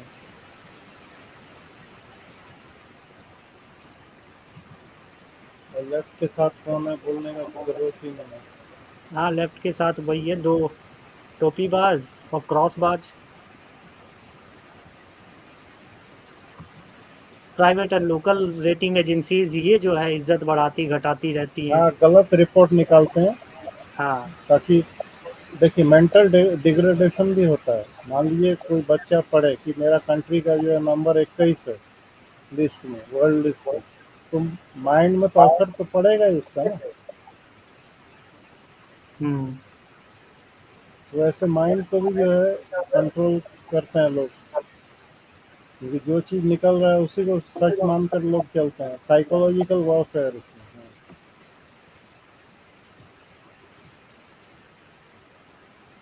बिल्कुल बिल्कुल। ये हो गया। हाँ, अभी मेरे को याद आ गया। 5th जनरेशन वॉरफेयर, ये नहीं था इसमें। ठीक है, ये 5th जनरेशन वॉरफेयर आजकल चल रहा ये है तो जिसे घर घर में घुस जाएंगे लोग, मतलब हर हाँ, चीज जो आप खरीद रहे हो, जो भी चीज, उसको लेकर के या पूरा आपका कंट्रोल। हाइब्रिड वॉर कहते हैं इसे। हम्म। ठीक है, इसका जी यूज बिल्कुल पाकिस्तान बिल्कुल। पाकिस्तान हमारे अंदर कर रहा है, यूएसए कर रहा है, यूके भी कर रहा है। यूके, फिर आपका इधर ये क्या है, कतर है, कुतर है, क्या है वो। Middle eastern country. हाँ,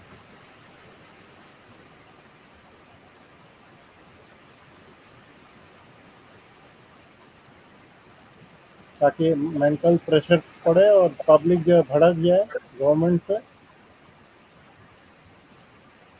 ये लोग अपना कॉन्फिडेंस लूज करें चाइना कि भी है हम कहाँ। इसमें, चाइना भी है इसके अंदर। हाँ। ये हाइब्रिड वॉर कर रहे हैं। ठीक है, ये नहीं था उसमें, वो भी डाल दिया। बाकी ह्यूमन राइट्स बॉडी सबको मालूम है, ह्यूमन राइट्स जो है इंडिया में है नहीं लोगों के पास, और जो है बाकी मिडल ईस्ट कम्युनिस्ट कंट्री में सबके पास। वहाँ तो कुत्तों के पास भी ह्यूमन राइट्स हैं। हाँ बिल्कुल, उसके बाद यदि ठीक से नहीं रखोगे उसका अलग पुलिस है, उसका अलग कोर्ट है। जो अमेरिका का देखोगे सर, एनिमल्स का कोर्ट है, वहाँ कोई कंप्लेंट डाल देगा ना तो आपके ऊपर फाइन लग जाएगी और जेल भी हो सकता है। अरे क्या कुत्ते को तकलीफ देगा। पहले जो इनके लोग वहाँ रोडों पे पड़े हुए हैं बर्फ में, उनको कुछ नहीं देंगे, कुत्तों की सेवा कर लो। मतलब ह्यूमन राइट्स बॉडी ऐसी है। आप देखिए, कई ऐसे कंट्रीज है जहाँ आप अपनी पूजा नहीं कर सकते हो। बिल्कुल। ठीक है, जैसे मिडिल अमी ईस्टर्न वही कंट्रीज में मिडल ईस्ट फोटो तक वाले। नहीं रख सकते, हाँ, एक मिडल फोटो ईस्ट तक नहीं वाले रख सकते। और ह्यूमन राइट्स के चैंपियन बने फिर रहे होते हैं वो। तो ये सब ह्यूमन राइट्स जो है ये एक धंधा है। ये इसी तरीके से जो है पूरे दुनिया में जो है जिसको बदनाम करना होता है उसी को लेके बैठ जाते हैं, उसी का जो है उसी के आगे मातम गाना चालू कर देते हैं। एनवायरमेंटल बॉडीज ये दूसरे, ये भी वही है, ब्लैकमेल करने के लिए जो है कंपनीज को भी ब्लैकमेल करेंगे, कंट्रीज को भी ताकि ब्लैकमेल इकोनॉमी करते हैं। डिस्ट्रॉय हो, इकोनॉमी हाँ, डिस्ट्रॉय हो, मेन मकसद यही है, हाँ, कंट्री ग्रो न कर पाए। भाई एनवायरमेंटल में उसको डाल देंगे। अब वो जो अपनी कंपनियां बंद करता फिरे, और जो कार्बन फुटप्रिंट जो इनका यूएस का और यूरोप का सबसे ज्यादा है, चाइना उनको का। उनको कोई कुछ नहीं बोलेगा। माइनॉरिटी राइट्स ये भी इनका एक टूल है। ये माइनॉरिटी राइट्स जो है, इसकी बात बस मिडल ईस्ट में, कम्युनिस्ट कंट्रीज में, क्रिश्चियन कंट्रीज में मत करो। वहाँ सबके पास फुल राइट्स हैं। वहाँ हर एक बंदा महाराजा बना बैठा है। हर एक बंदे के पास अपना एक पूरा कंट्री है। हो सकता है एक प्लेनेट भी दे रखा हो हर एक बंदे को, माइनॉरिटी को। इतने वहाँ माइनॉरिटी राइट्स की बात नहीं हो सकती। प्रॉब्लम सिर्फ इंडिया में है। कैसे कैसे लोग होते हैं, आप पढ़े होंगे पेपर में, एक दफे आया था ना कि चांद बिक रहा है, मतलब वहाँ जमीन खरीद सकते हैं, पढ़े थे ना। जी दादा। कुछ लोग खरीदे भी थे, लेकिन कैसे कैसे बेवकूफ़ हैं। अब क्या हुआ उसका, बिकना बंद हो गया जमीन में। ये फंडिंग का एक मतलब वो भी जरिया था।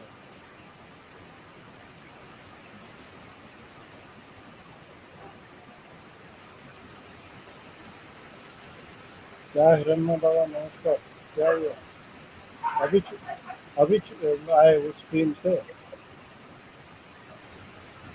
क्या बात है भैया, बड़े एक बिजी मुझे थे तुम अपना लोग।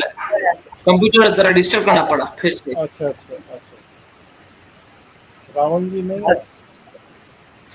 हाँ, रावण जी को तो बोला बोला था आने के लिए, वो शायद जुड़ेंगे थोड़ी देर में। अच्छा ठीक। ठीक है दादा, इतने इतने बढ़िया विस्तार से किसी ने नहीं बात करी होगी कि माइनॉरिटी राइट्स का यूज कैसे बिल्कुल होता है। बिल्कुल। नहीं, मैं घर में भी बोल रहा था, जितना मेहनत आप किए हैं ना, इतना आसान नहीं है। देखिए, अब बहुत जल्दी बना दिए इसको, टाइम ज़्यादा आपके हाथ में था नहीं, लेकिन आपके दिमाग में जो था सब सारा चीज़ आप डाले। अभी बस ये थोड़ा सा सही ऑर्डर में अरेंज नहीं है। नहीं, वो तो ठीक है, लेकिन देखिए मेन बुलेट पॉइंट जो ठीक है, वो लोग का वो सब कर देंगे हम लोग। मैं मेल आईडी मेरा डाल दिया हूँ सर, जी एक दादा, मुझे भेज दीजिएगा ये। हाँ जी, ठीक है दादा। देखिएगा प्राइवेट चैट में मैं डाल दिया हूँ मेरा मेल। हाँ दादा, मैंने लिख ली है। हाँ, अब मैं भी जो है, मुझे मटेरियल जो जो मिलती है ना, मैं आपको भेजता रहूँगा।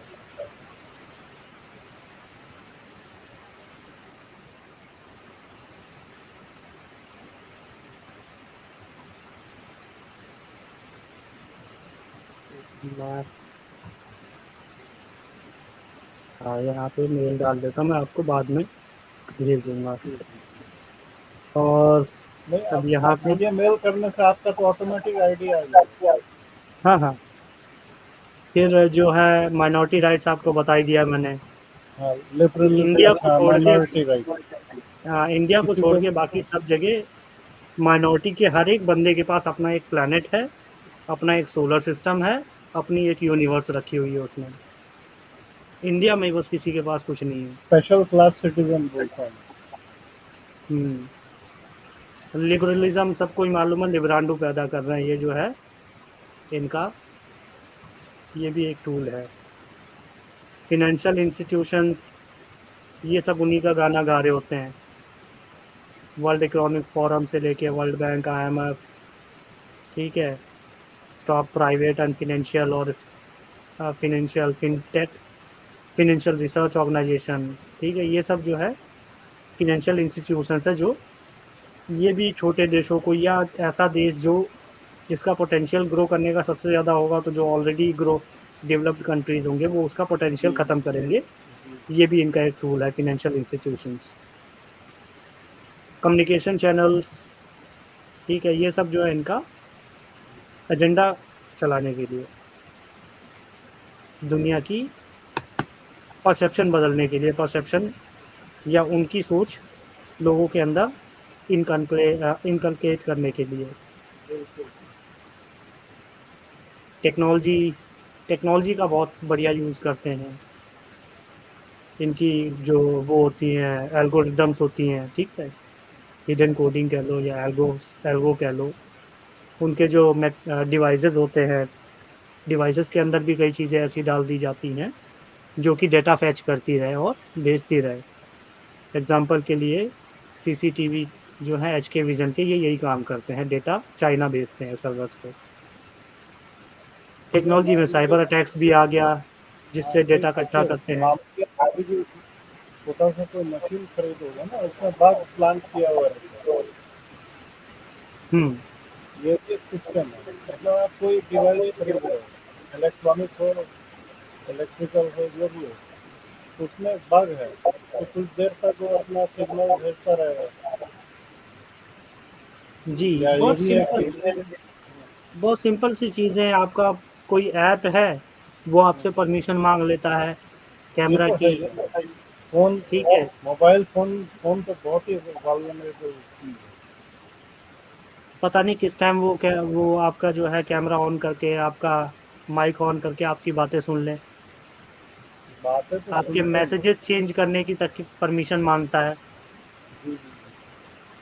मैसेज एडिट करने की उसे ज़रूरत क्या है, लेकिन परमिशन मांग के सारे रखते हैं। बाकी साइबर अटैक है और जो ये सोशल मीडिया जितनी भी है, ये सब इनकी एल्गोज भी उन्हीं के हिसाब से चलती हैं। आप अपनी बात कहना चाहोगे, आपको कहने ही नहीं देंगे। अरे आपको क्या कहने नहीं देंगे, इन्होंने डोनाल्ड ट्रंप को तो कहने नहीं दिया, जो कि सिटिंग प्रेसिडेंट था यूएस का। जब उसकी जुबान बंद कर दी तो आम आदमी की क्या औकात है। उसके पास पैसे का कमी नहीं है, ये भी आप जान लीजिए। अरे मेन बात है कि वो एक कंट्री का सबसे पावरफुल जो कंट्री माना जाता है आज के टाइम में, ये तो माना ही जाता है ना कि यूएस सुपर पावर है। उसका सुपर पावर जो कंट्री है उसके प्रेसिडेंट की बोलती बंद कर देना। प्लस उसका इकोनॉमिक पावर भी है। हम्म। हाँ, वो एज एन इंडिविजुअल तो वो है ही है। मैं कह रहा हूँ कि एक ऐसा कंट्री जो सुपर पावर है उसका प्रेसिडेंट सिटिंग जो है उसको निकाल देना ट्विटर से बाहर, और वहाँ के मीडिया चैनल्स उसका इंटरव्यू बीच में ही छोड़ दे कि ये झूठ बोल रहा है। आप सोचो कितने पावरफुल होंगे ये। वैसा करके तो उसको गिराया गया ना, ठीक है, ये टेक्नोलॉजी। साला साला से। ये तो आदमी थोड़ा रफ बोलता था, हाँ, लेकिन वैसे तो ठीक था, उसको टाइट कर दिया था सब कुछ। आपका ये सारे प्लेटफॉर्म्स, सर्च इंजन्स भी इसमें है जो आपका डेटा कुकीज़ के माध्यम से लेते रहते हैं, आपकी सर्च हिस्ट्री सेव होती है, ठीक है, आपकी ट्रांजैक्शंस तक रिकॉर्डेड होती है। अब ये लॉज़ मैंने आपको बता ही दिया, बहुत सारे अभी इसमें ऐड ऑन किया मैंने। ये अपनी मर्ज़ी से लॉज़ बनाते हैं जिसको आपके समाज में टूल की तरह यूज़ करते हैं। जैसे सीएसआर हो गया, कॉर्पोरेट सोशल रिस्पॉन्सिबिलिटी, गवर्नमेंट से टैक्स चुराना और एंटी नेशनल एक्टिविटी में यूज़ करना। कॉन्स्टिट्यूशन ऑफ इंडिया 25 से 30 है, मिनी कॉन्स्टिट्यूशन जो इमरजेंसी में बना था, वक्फ बोर्ड एक तरफा राइट्स देने के लिए, हिंदू रिलीजियस एंडोमेंट्स एक्ट हिंदुओं के मंदिरों को कब्जा करने के लिए, उनका पैसा खा जाने के लिए, ठीक है, प्लेसेस ऑफ वर्शिप एक्ट कि हिंदुओं को एक मंदिर राम मंदिर छोड़ के बाकी कोई मंदिर उन्हें वापस नहीं मिले, मैनिपुलेशन ऑफ जुडिशरी को मैनिपुलेट करते हैं अपने तरीके के वो देने के लिए, फैसले देने के लिए, रोशनी एक्ट, हाँ, ये कश्मीर जम्मू वाला। कश्मीर में ज़मीन कब्जा करने के लिए, HRCA, इसके अलावा हिंदू रिलीजियस एंडोमेंट्स कमिटी, ये कमिटी है जो हिंदुओं का पैसा खा जाती है, गवर्नमेंट को मिलता है ये पैसा। वक्फ बोर्ड हो गया, देश सेकुलर है लेकिन फिर भी पर्सनल लॉज हैं,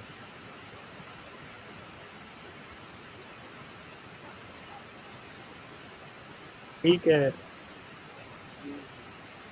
बहुत सारे ऐसे कानून है, पता नहीं कितने, लिखने बैठूंगा तो शायद हाँ, तो इसी में इसको कम से कम जितना बार और आप डेढ़। पढ़ते जाओगे ना, तो नया ऐड होता ही जाएगा।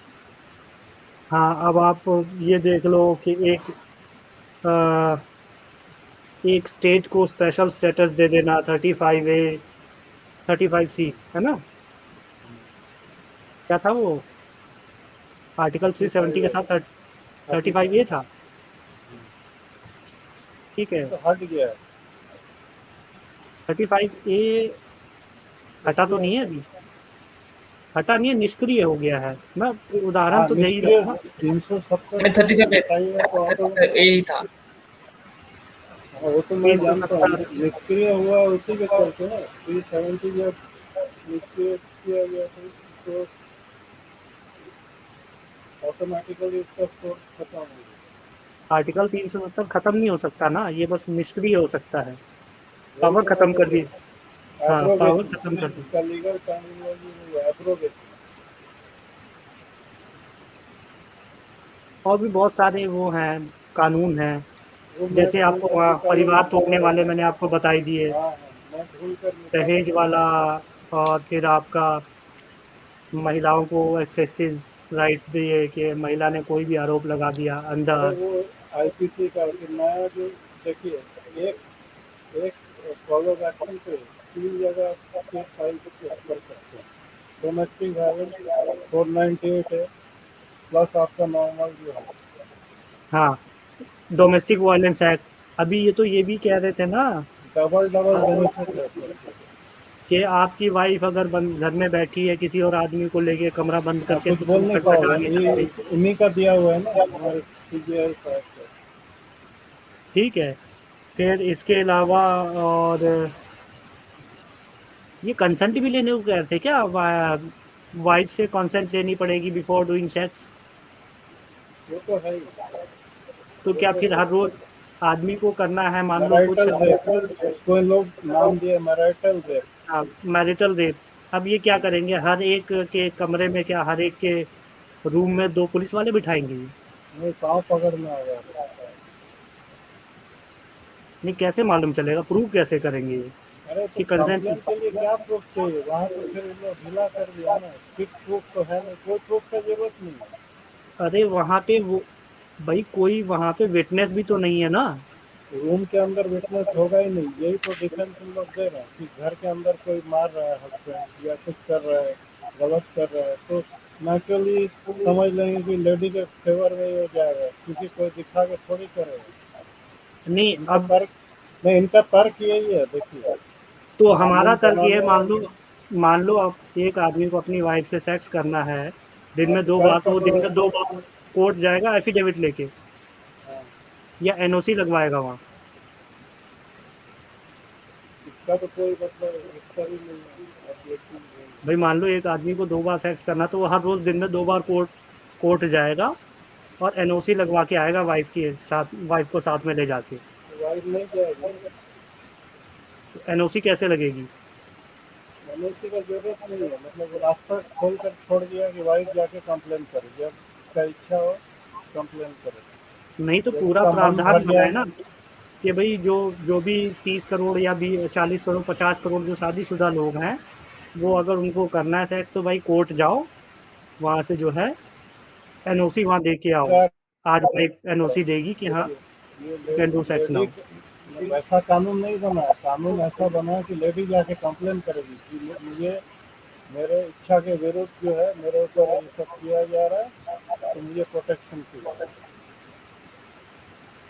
समझ गया?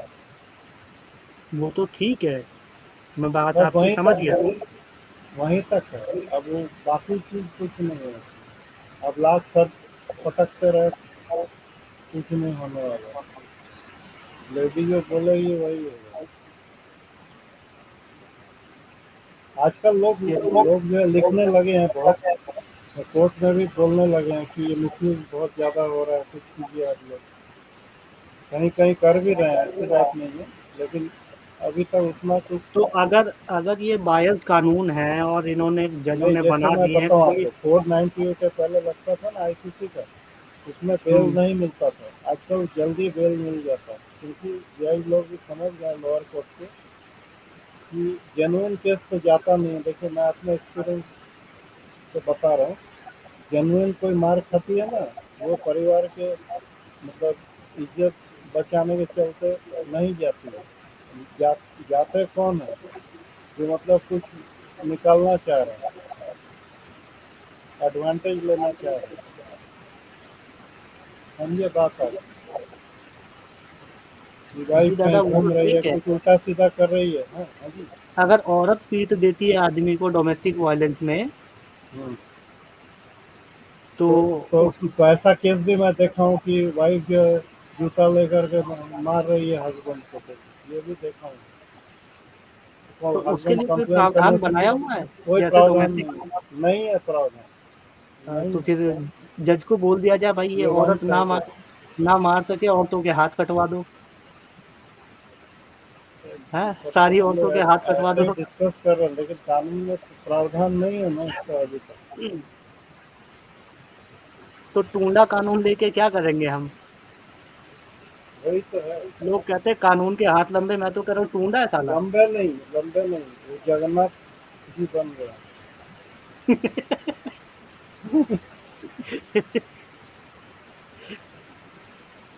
ये तो कानून के हाथ लंबे होने के बजाय कानून टूंडा हो गया। दोनों आंखें बड़े बड़े देख रहे हैं, लेकिन कुछ कर नहीं पा रहे हैं, क्योंकि दोनों हाथ कटे हुए हैं। कानून का ठाकुर बना दिया इन्होंने। अरे ये देखो कितने सारे ऐसे कानून ऐसे ही बोलना नहीं निकल आए। चाहिए सब, मुझे कोई सुनेगा तो गाली ही देगा मुझे, लेकिन मैं एग्जाम्पल के तौर पर बता रहे हैं। भाई जैसे आप बोले ना, वो छवि मेरे सामने आएगी, बुरा मत मानिएगा।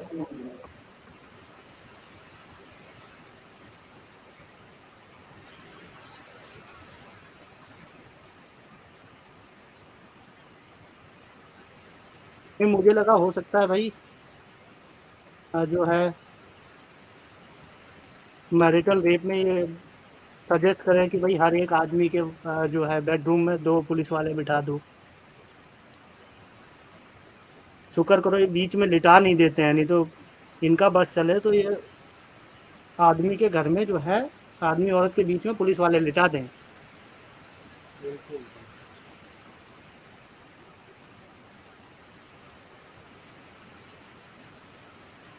फिर आगे चलते हैं। एक लेडीज पुलिस वाले और एक मेल मेल पुलिस वाले। हैं? हाँ, वही मैं कह रहा हूँ, इनका बस ही नहीं चल रहा है कि ये बीच में लिटा दें, नहीं तो पुलिस वाले बीच में लिटा दिया करें ये चाइना बना देंगे। रिलेटिव जो है आके सोएगा बीच में, थोड़े दिन बाद हाँ। आदमी को घर से बाहर निकाल देंगे। अभी ये सैलरी की बात नहीं कर रहे थे कि औरतों को सैलरी मिलनी चाहिए? मैंने कर दिया वो कर दिया, अल्टरनेटिव पीरियड एक्सटेंड कर दिया वो फुल टाइम। कि मतलब हस्बैंड को वाइफ को सैलरी देनी पड़ेगी? सैलरी नहीं, मतलब ये मैं ऑफिस का बात कर रहा हूँ, ऑफिस में तो मिलता ही है ना बेनिफिट पूरा। अरे नहीं नहीं नहीं, घर में हाउस वाइफ को वो घर काम में कर तो फिर रही है। वो का भी सैलरी देने का अभी बात चल रहा था अभी।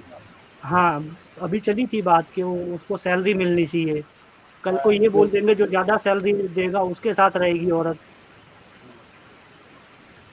और एक चीज और भी हुई थी कि जैसे अपना एक लेडीज है, उसका हस्बैंड अगर खत्म हो जाता है तो उसकी जिम्मेदारी अपना उसका देवर उठाएगा पूरी की पूरी। ये चीज भी आई है। ये अक्षर का बात नहीं अच्छा, देवर नहीं हुआ तो पड़ोसी उठाएगा फिर? अब क्या पता कौन कौन उठाए। है। हम लोग मजाक में नहीं बोलते थे ये बात कर पहले। पड़ोसी उठाएगा, नहीं, पड़ोसी मान लो उठाएगा। अकेले ही वो हस्बैंड अपनी माँ का अकेला ही हो तो देवर नहीं होगा उस केस में, तो फिर पड़ोसी उठाएगा। अच्छा, एक चीज और डालिए, एक सोसाइटी को तोड़ने का हम लोग सिस्टम बना रहे हैं, सिंगल मदर कॉन्सेप्ट। कौन स्कूल सा? में आप जाओगे, सिंगल मदर कॉन्सेप्ट। हाँ, इंडिपेंडेंट मदर। हाँ, तो बाप का नाम का जरूरत नहीं है स्कूल में, आप एडमिशन करा लोगे कोई बाप का नाम का जरूरत नहीं, ये भी एक बड़ा चीज है। ये दादा वो तोड़ने कल्चर का। में आएगा। हाँ, वही बोल रहे हैं। बहुत कुछ आएगा। एक सिंपल वर्ड वॉक है, लेकिन उसके अंदर में बहुत कुछ है।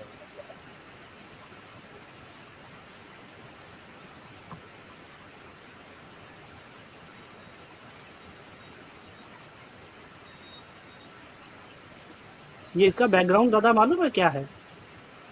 बोले तो सिंगल मदर। हाँ। सिंगल मदर का बैकग्राउंड ये है कि अकेली औरत है, जैसी सिंगल मदर अपने आप को डिक्लेयर करती है तो फिर उसकी ऐसी तैसी कर दो, उसको बचाने कौन वाला मतलब करेगा? कोई नहीं है। अरे बचाने वाला ठीक है। सरकार है ना। अरे ये खुद ही उनका ये भोंक लोग जो है वो उसका खुद ही शोषण कर रहे होते हैं। मेरी बात सही है, लेकिन ये आपने एकदम सही कहा। सिंगल मदर का मतलब क्या है? अकेली है वो, फैमिली नहीं है, हस्बैंड नहीं है, उसका एकदम शोषण सही। करेंगे तो उसका वो उसे बचाने आएगा कौन? कानून आप क्या सोच रहे हो उसकी सिंगल मदर की सुन लेगा जब सामने भोंक होगा? ये भी बात सही है। नहीं सुनेगा। फिर उसका बच्चा भी वल्नरेबल, वो काम करेगी या बच्चा संभालेगी, फिर बच्चे का भी शोषण होगा। और ये बिल्कुल। प्रमोट कर रहे हैं कि अपने हस्बैंड को छोड़े औरत सिंगल बने फैशन में। फैमिली भी तोड़ रहा है ये। बेसिक समझ गया वही दादा? चीज है कि एकदम जड़ तक हम लोग पहुंच जाए, फैमिली तक पहुंच कर तोड़ देते हैं, ताकि वही मतलब इंसान में इंसानियत न रहे। अब कहाँ तक पहुँच कोई गए थे हम फीलिंग लोग? में न रहे। नीचे जाना है बाकी अभी। हाँ हाँ। इतना बड़ा आपका एक ही सब्जेक्ट हो जाएगा ये लॉज का, है ना? जी जी। इतने इसी में मिल जाएंगे आपको चीज़ें। डाउरी एक्ट हो गया, ठीक है, जहेज यानी हाँ मालूम है, वो उसके साथ लगाता है ना 498 ए के साथ लगाता है, रेड विथ डाउरी एक्ट लिखा रहता है FIR में। भले आप लिए हो नहीं लिए हो अलग बात है, पहले तो आपको तो ले जाए कोर्ट तक खींच कर ले तो जाएगा ना। फिर आगे जो है स्लीपर सेल्स हर जगह ही होते हैं। आज तो पता नहीं कौन किस जगह कौन सा स्लीपर सेल बैठा हुआ और काम कर रहा है। ठीक है। लेबर लॉज एंड यूनियंस ये पूरे देश को पूरी सरकार को डुबाने के लिए, CSR चोरी करने के लिए पैसे की, जी एंटी नेशनल लोगों को प्रमोट करने के लिए, एंटी नेशनल एक्टिविटी बढ़ाने के लिए, बिग कॉर्पोरेट्स के लिए यूज होता है ये। ठीक है। इसमें फिलेंथ्रोपिस्ट होते हैं, सोशल चेंज दानवीर वाले। सब, दानवीर। हाँ, दानवीर, डाइवर्सिटी, इक्विटी, इंक्लूजन, DEI वगैरह और बहुत सारी चीजें। फिलेंथ्रोपी अकेले अलग मैंने इसलिए लिखा है कि ये जो है ये बड़ी बड़ा बड़ी मतलब, कंपनी, हाँ बहुत बड़ा एक मतलब ऑर्गेनाइजेशन है। इसमें जो है बहुत सारे जुड़ जाते हैं। हाँ हाँ, ऑर्गेनाइजेशन से लेके, कंपनी से लेके, फिर एक इंडिविजुअल भी होता है। बहुत अच्छा सारे एक तरीके से हो के जाते हैं। साथ दूसरे कनेक्टिविटी भी है, ये अलग अलग नाम दिखा रहा है लेकिन अंदर तो सब मिले हुए हैं। हाँ, अंदर ये लोग कनेक्टेड आपस हैं में ये। बैठ कर तय करते हैं कि, हाँ ये तय करते हैं कि क्या करना है हमें, मॉड्यूल बनाते हैं पूरा कि इस जगह पे तुम इन्वेस्ट करो, इधर मैं करता हूँ, इस हाँ, तरह का चल रहा है। कनेक्टेड होते हैं ये। Azim Premji foundation, open society foundation, Ford foundation, Omidyar network और पॉवर्टी एक्शन लैब, ये इंडिविजुअल भी हो सकता है, नॉन रिलीजियस भी हो सकता है, रिलीजियस ऑर्गेनाइजेशन भी हो सकता है, कॉर्पोरेट भी हो सकता है, कुछ भी हो सकता है ये। टर्म्स ऐसे जिससे आपको हाँ सतर्क रहना चाहिए। फिलेंट्रॉफी, NGO जो है, जितने भी सोशल वर्क वाले हैं ज़्यादातर ऐसे ही होते हैं। सोशल सोशल इंटरप्रेन्योरशिप जो है ये भी ऐसे ही है, कल वो सोसाइटी को वीडियो तोड़ने जो वाला ही चला फंडा आप है। देख रहे थे ना कि कितना पैसा ये लोग भरा है कोविड के टाइम में, फिर ये हेल्प करो, फलाना मार खा रहा है, फलाना पे जो है बहुत ज़्यादा जुल्म हो रहा है, सब पैसे वो खा गए वो लोग। कल जो दिखाया हम्म, था बहुत बढ़िया था हाँ। उसमें। इसके साथ सब कल वाला तो पूरा कवर कर रहा था ऑलमोस्ट सब जो हम लोग डिस्कस किए, फिर जो है ये मैक्सिमम कवर कर रहा था। सोशल एंटरप्रेन्योरशिप में जो है नॉन पॉलिटिकल भी हो सकता है वो बंदा, सेमी पॉलिटिकल भी हो सकता है और प्योरली पॉलिटिकल लीडर भी हो सकता है। बाकी पॉलिटिक्स में डायरेक्ट इंटरफेरेंस इनका अलग है और पॉलिटिशियंस अपने ग्रूम करना अलग है इनका। अब बाहर का आदमी कोई भी हो सकता है इंडिपेंडेंट, जो आप लिखे हो हाँ, इंडिपेंडेंट आदमी भी कर सकता है। हाँ।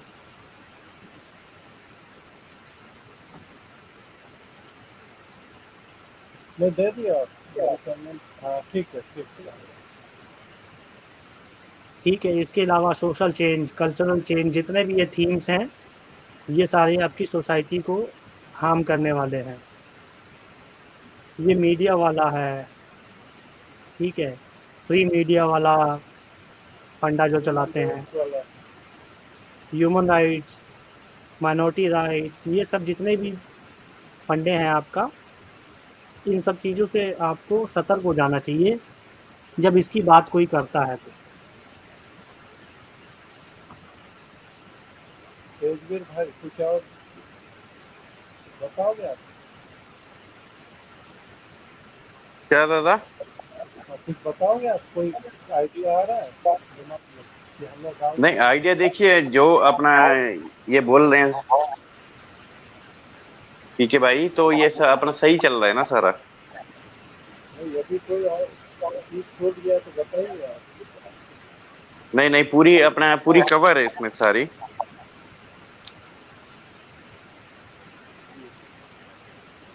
ये इनकी लंबी रिसर्च है, तो उसमें फिर कुछ अपना छूटने वाला बच्चा नहीं है कि कुछ छूट जाए। नहीं तेजवीर भाई, ये 5% भी कवर नहीं है, इसमें 95% छूटा हुआ है। नहीं देखिए, बाकी तो अपना ये अपना ट्री है, तो इसकी इसकी मोटा, जो हाँ, ब्रांचेस मोटा हैं वो तो मोटा, बीच में आ जाएगी। हाँ, मोटा मोटा जो है सारे मुद्दे जो है कवर किए गए हैं, ऐसी बात नहीं। हम्म, तो हमारे ये भाई जो है थोड़ा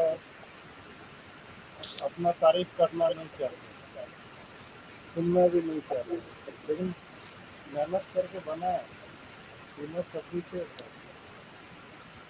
अब देखिए कि आप कि ये लोग हैं आपके घर तक पहुंचे हुए हैं, आपके मोबाइल में सारी परमिशन ले रखी जी जी जी। है ना? तो बचा क्या? आपके घर में ही जब कोई आके बंदा बैठ गया है एक एक हिसाब से, तो बाकी और कुछ कहीं जाने के लिए तो बचा ही नहीं, कि बाजार में थोड़ी चले जाएंगे आप।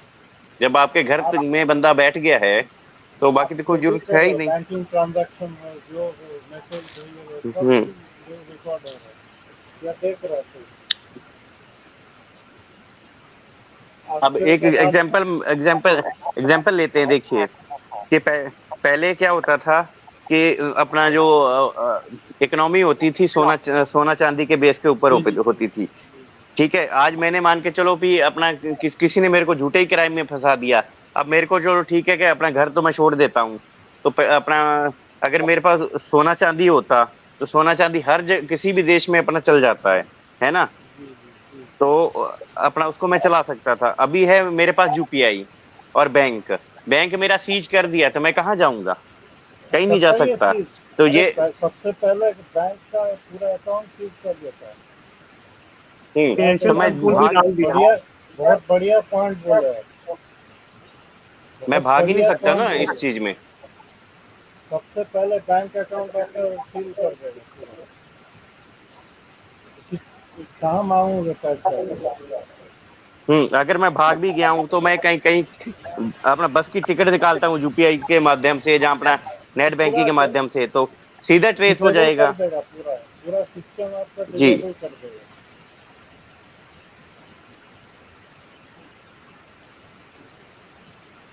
चलिए वैल्यू आगे ऑफ कंटिन्यू इकोनॉमी, कीजिए। वैल्यू ऑफ इकोनॉमी यानी जो पेपर करेंसी आने के बाद जो उसकी ट्रू वैल्यू होती थी, सोना चांदी, सोना मेन वैल्यू मानी जाती थी, उसी में सारी फ्लक्चुएटिंग डील्स है होती थी। ना, तो फ्लक्चुएटिंग इनकी करते हैं। वैल्यू खत्म हो गई है। वैल्यू ऑफ इकोनॉमी या करेंसी कर दो, हम्म, ये सही टर्म रहेगा। हाँ, ठीक है, कंट्रोल्ड इकोनॉमी एंड करेंसी। उसमें दोनों कवर करते हैं। ठीक है, और भी बहुत सारा चीज़ है, ये करते करते व्यूअर्स और अपने ऐड आप करते रहेंगे। बताएंगे। क्या ज़्यादा? बिल्कुल सही। मैं बोल रहा हूँ कि बहुत बढ़िया बना है, और हम लोग पढ़ते जाएंगे ना, फिर दिमाग में आइडिया आता रहेगा फिर।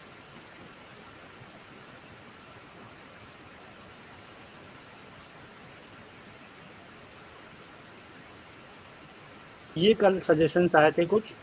जी बी विसल ब्लोअर, यानी कोई गड़बड़ी हो रही है तो उसको रिपोर्ट करें। Get educated, occupied decision making positions,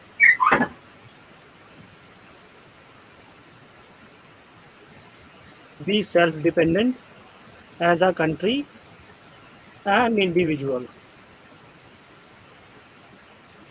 जितना सेल्फ डिपेंडेंट हो सकते हैं उतना हो जाए।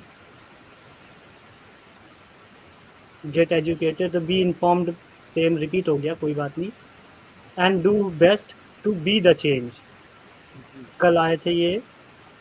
Focus to take majority seat in all pillars of democracy, that is bureaucracy, media, academia, politics. politics, judiciary।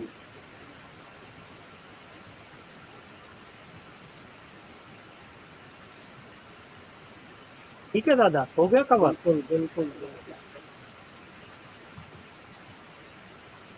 Keep a check on media, या इसको कह लो मीडिया अकाउंटेबिलिटी। हाँ, ब्रैकेट में लिख दिया।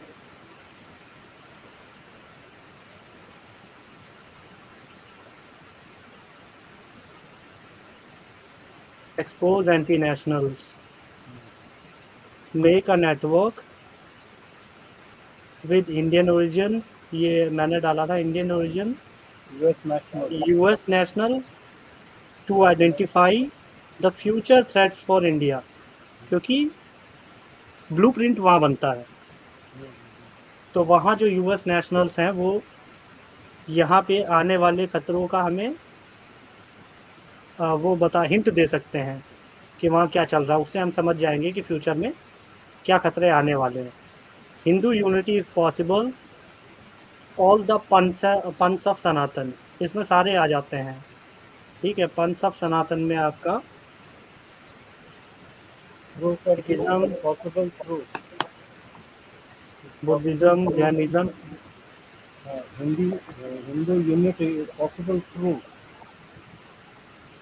ऑल द कॉन्सेप्ट में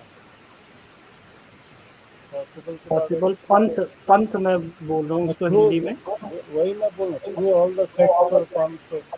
हाँ, ऑल द थ्रू थ्रू लिख सेक्ट, दिए ना, sect through possible through all the concept, मतलब वही सेक्ट हुआ। पंथ लिखने से लोग समझ जाते हैं आपको। सेक्ट्स भी लिख दिया मैंने। हाँ,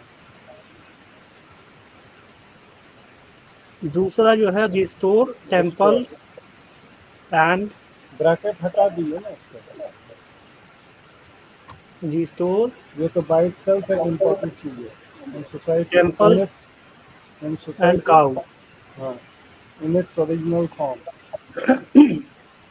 क्योंकि जैसे दूसरे लोग जो है ना वो यूनिफाई होने के लिए, ठीक है, कोई एक अम्ब्रेला के नीचे आते हैं, हमारा वो अम्ब्रेला टेम्पल्स है, और काउ है सोसाइटी जो इन हमारी इट्स ओरिजिनल सिविलाइजेशन को फॉर्म। यूनिफाई करता है। अगर पॉसिबल हो तो इसमें संस्कृत भी एक ऐसी चीज है जो यूनिफाई करता है, जो लैंग्वेज फॉल्ट लाइंस वो बना नीचे रखी एक है ना डाल बेस्ड ऑन। दीजिए, use of Sanskrit for unification of the country. Sanskrit for unification कर दिए and propagate Sanskrit for unification.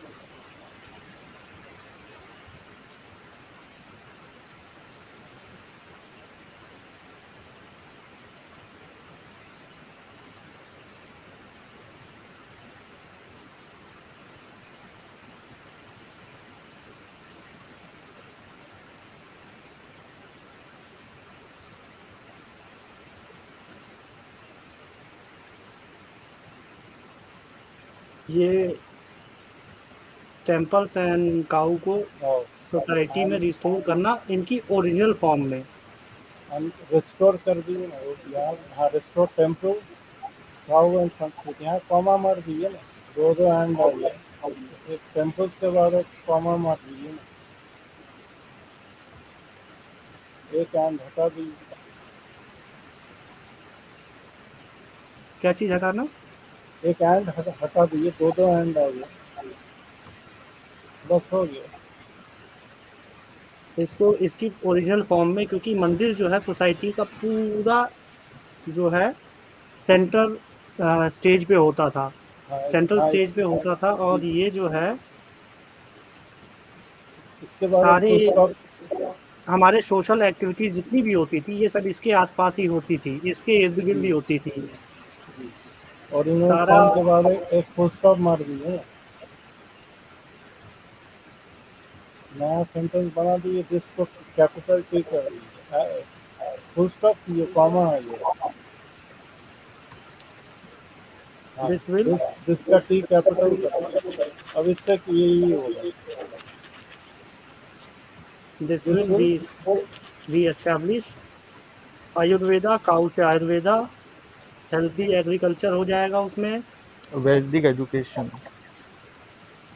Temple से सेल्फ स्टेबल फाइनेंशियल मॉडल बनेगा हमारा, और जब ये सब चीज़ें होंगी तो वहाँ इसमें कैंपस के बाद फुल स्टॉप मार दीजिए, रिजल्ट आ जाएगा।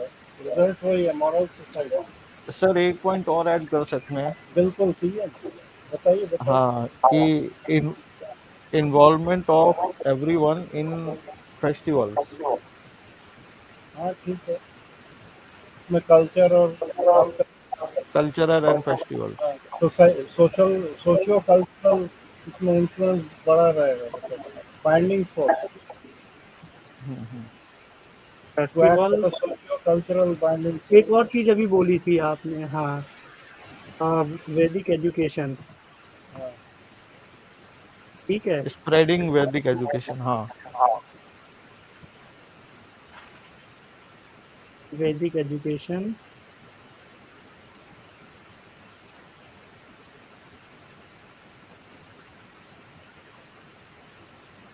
ये वैदिक एजुकेशन प्रॉपरली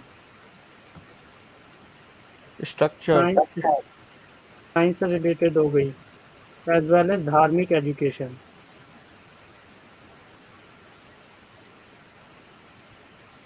क्योंकि अगर धार्मिक एजुकेशन नहीं होती, बहुत जल्दी मैनिपुलेट करते हैं कि तुम्हारे में तो जो है औरतों को कोई हक नहीं है, हमारे में तो हक दिए गए हैं, औरत तुम्हारी खेती फाइनेंशियली। है, जैसे मर्जी वैसे जोतो। हाँ जी, अच्छा, moral society which is healthy as well as financially stable चाहिए, फाइनेंशियली स्टेबल। ये एज फाइनेंशियली एक एल वाई, हाँ हाँ with great and strong social structure. बिल्कुल। Social strong social structure with. Social structure basically क्या होता है कि इसमें एक मन, ब्रैकेट में, यहाँ पे ब्रैकेट में ऐड कर दो sense of brotherhood and unity. हाँ सोशल चलिए, स्ट्रक्चर बिल्कुल के बहुत अच्छा चीज़। Sense of brotherhood and unity.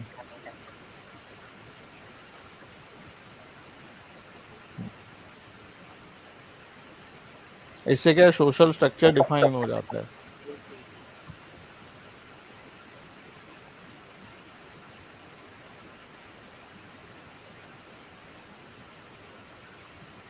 ठीक है। ये भी काफ़ी ज़रूरी चीज़ है। बड़ों की इज़्ज़त करना, उससे क्या होता है, एक अच्छा वातावरण बनता है। हम्म,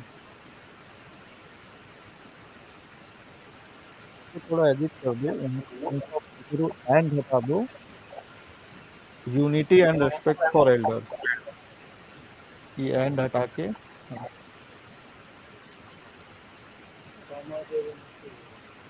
ये यूनिटी के बाद लगा दो, unity and respect for elders. जी। Involvement of everyone in festivals. हाँ, फेस्टिवल्स रिलीजियस। ये ब्रैकेट क्यों रखा एल्डर्स के बाद? To define sir. अच्छा स्ट्रॉन्ग सेंस ऑफ। अच्छा अच्छा, समझ गया मैं, सोशल स्ट्रक्चर के बाद है ना। ठीक है ठीक है।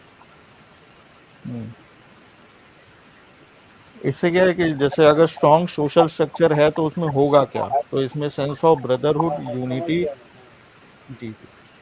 डिफाइन किया गया।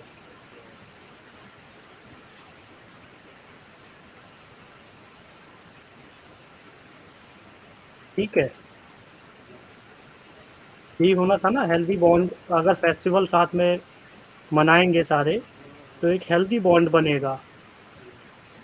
और जगह-जगह के फेस्टिवल मनाएँगे हम लोग, तो ये बॉन्ड अक्रॉस द कंट्री। इसमें ना हेल्दी बॉन्ड को हटा दो और यहाँ पे लव लगा दो, love and respect for everyone. Strong sense of unity and love for everyone. Unity, kindness and love.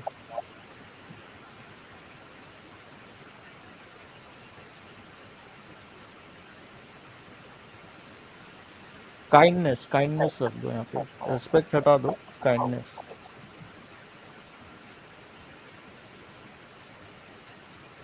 for the mankind.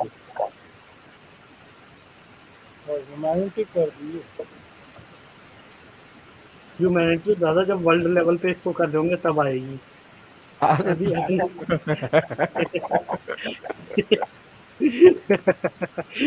हम इसको ज्यादा नहीं बोले ना, जितना है उतना ही बोले, वरना वसुधैव कुटुंबकम बिना टाइम के हाँ, करने से अपना ही नुकसान हो जाता है। बोलने में अच्छा लगता है ना, इसलिए। नहीं देखिए वो लेकिन भी एक जब होता है, वो भी एक होता है, बोलिए कुछ कीजिए जो अपना सही है, ये भी एक है कि दादा वसुधैव कुटुंबकम बोलते हैं ना, तो हम लोग जो है पूरी दुनिया के रखवाले बन जाते हैं, और वो जो है रेफ्यूजी बन के हमारी ऐसी तैसी करने घुस जाते हैं। भाई वसुधैव कुटुंबकम के लिए वसुधा आजकल का जो मार खा रहे हैं सेम, हाँ, कुटुंब वाली फीलिंग वसुधा के अंदर होनी जरूरी ना, तब तो जाके वसुधैव कुटुंबकम बनेगा। वसुधा के अंदर जो है कुटुंब वाली फीलिंग ही नहीं है, वहां तो कूट काफिर है, वाली फीलिंग चल रही है। कूट है, बाकी वो मुझे चला ही है, कूट है। और कुछ कहना है? ऐसे ही जो काफी निकला है ना, जी दादा। मैं बोल रहा हूँ कि काफी कुछ निकला है। यहाँ काफिर थोड़ी डालेंगे। मैंने इसको बनाना है ना, देखिए एक हैंडबुक बनाना चाहिए। ये सब ये आज हम लोग स्ट्रीम के लिए कर रहे हैं, फिर फेंक देंगे, ऐसी बात नहीं। ये 22 भाई तारीख को करा करा ये गया था नीचे, ना ये वाला। हाँ, यहाँ पे जो है ना, ये मॉरल मॉरल सोसाइटी, यहाँ पे अ स्ट्रॉन्ग मॉरल,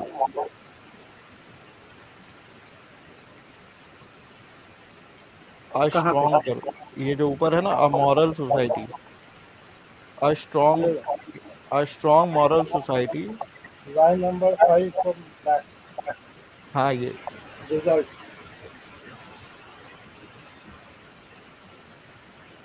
यहीं पे हाँ, अ स्ट्रॉन्ग मॉरल सोसाइटी।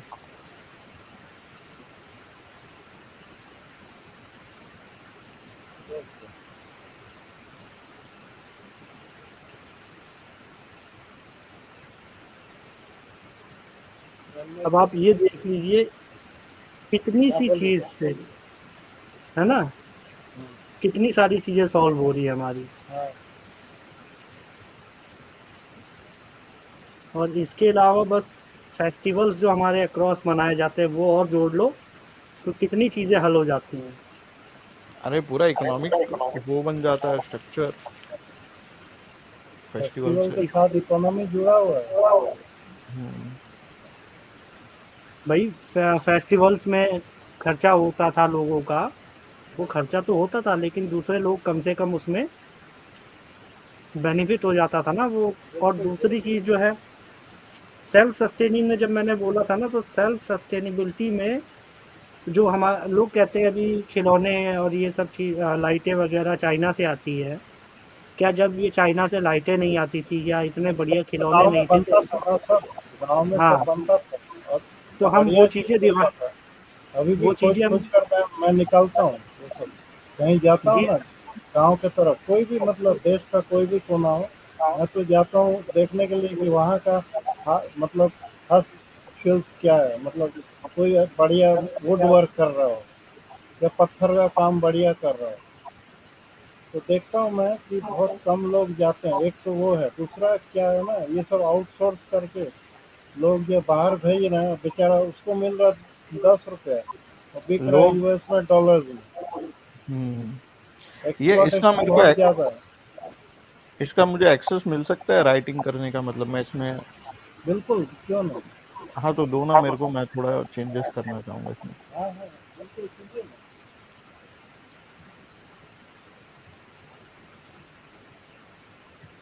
एक मिनट रुको, मैं इसको सेव कर दूं, है ना, और हाँ हाँ, इसको अपना डालता हूँ अपना एक उसमें शेयर कर देता हूँ ना, गूगल गूगल। डॉक्यूमेंट पे। हाँ। तो फिर वहाँ पे आराम से एडिट कर पाओगे। मैं उसी को शो कर दूंगा यहाँ, ठीक है, उसी को प्रेजेंट जी कर जी दूंगा। जी जी। भाई को करने दीजिए, मैं तो अलग किताब टाइप का लिखूंगा, बुकलेट टाइप का, उसी को बेस बना के।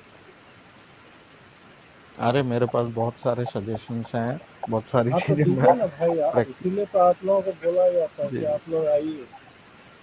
नहीं तो आप बोल भी सकते हैं ना यहाँ पे।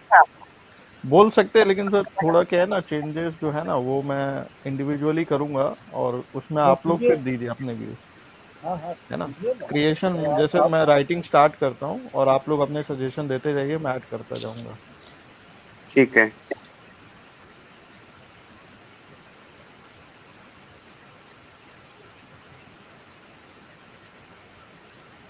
तो ये हम लोग करेंगे क्या, इस रिपोर्ट का बना के शेयर करेंगे गवर्नमेंट के साथ? गवर्नमेंट के साथ क्या मतलब, इसको लेकर के कम से कम हमारे जितने लोग, मेरे साथ जैसे जितने लोग जुड़े हुए हैं, मान लीजिए मेरे प्रोफेशन का ही बात कर रहे हैं, हम्म। उनको मैं बुकलेट बना कर दूंगा कि इस पर आप लोग विचार करो।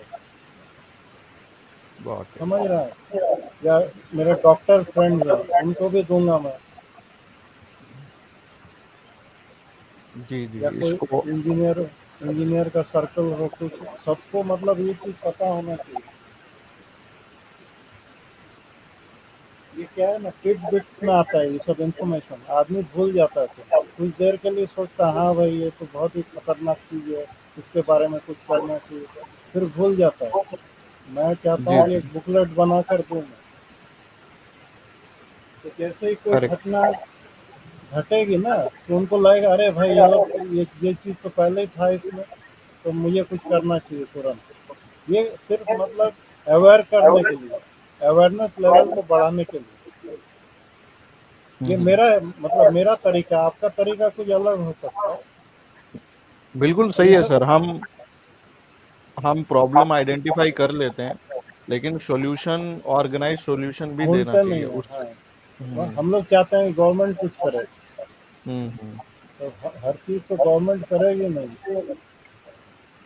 क्योंकि उनके काफ़ी मतलब क्या बोले, इम्पेडिमेंट्स काफ़ी हैं, पॉलिटिकल कहिए जो भी कहिए। उनके अपने पब्लिक, अलग अलग एजेंडे चलते हैं, और ये जो हम लोग अब, चैलेंजेस है ना ये रोज बदलते हैं। आज जैसे हाँ साइबर है, कल जो हमने राजनाथ सिंह का पढ़ा था, अब उसमें कितने सारे चैलेंजेस उन्होंने हाईलाइट किए थे। लेकिन अगर हम जैसे हम लोग चेक करते रहते हैं सोशल मीडिया, तो हमारे दिमाग में बहुत सॉल्यूशंस कुछ, भी आते हैं कि हाँ ये चीज हम बिल्कुल कर बिल्कुल। सकते हैं, अगर ये नहीं चीज लार्जर लेवल पे हो तो इसका। नहीं, ये आप गवर्नमेंट को देखिए, गवर्नमेंट पोर्टल जो है जिसमें है, या सोशल मीडिया पे आप टैग करके आप लिख सजेशन तो दे ही सकते हैं। हम्म। प्रॉब्लम क्या है जानते हैं, हर आदमी चाहता है कि मैं कुछ भेजूँ मेरा नाम है, वैसे नहीं होगा। जी जी। मतलब हर एक नागरिक यदि कुछ भेजता रहे और एक ही चीज़ पे हमारे से करते रहे हम लोग, तो इन लोग सोचेंगे फिर।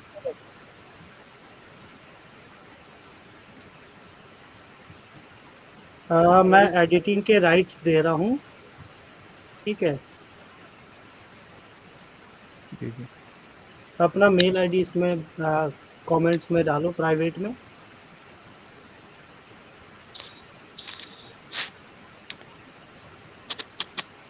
जिसको भी एडिट करना है। मुझे आप ये रॉ फॉर्म में भेज दो, ठीक है सर, मुझे आप रॉ फॉर्म में भेज दो।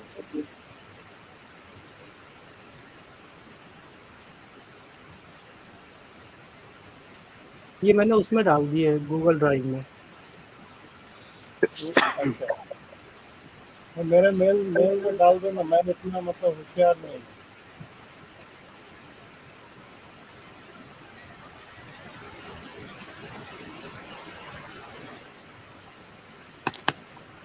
मैं जो मेल आईडी दिया हूँ ना, सब हाँ काइंडली हाँ, उसमें डाल दो ना। एक मिनट में वहाँ भेज रहा हूँ। हाँ, मैंने वो भेज दिया है इनवाइट। ठीक है।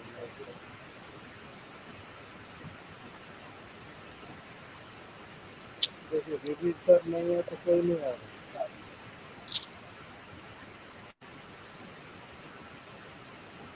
ये आपका आ गया।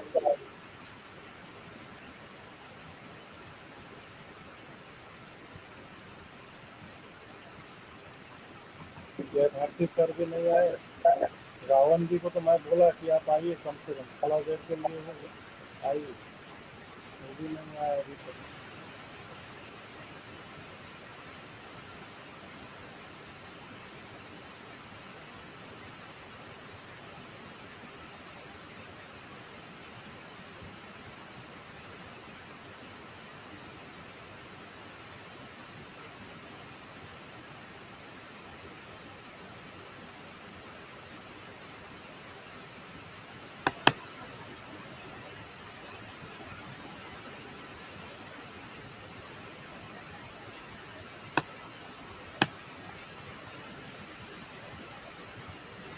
अरे जीनियस को ब्लॉक कर दो, ये द जीनियस, इसको ब्लॉक कर दो।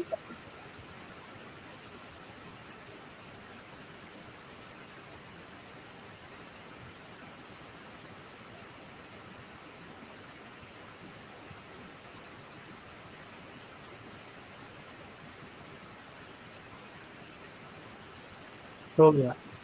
बस बहुत बढ़िया।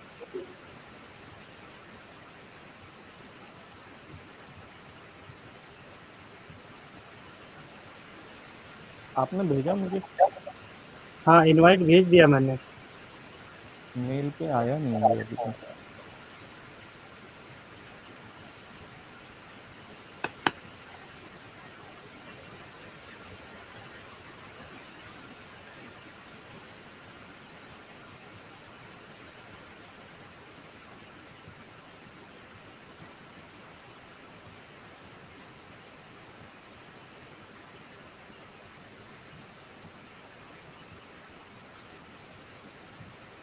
ये है, ठीक है। ये मैंने उसमें डाल दिया है।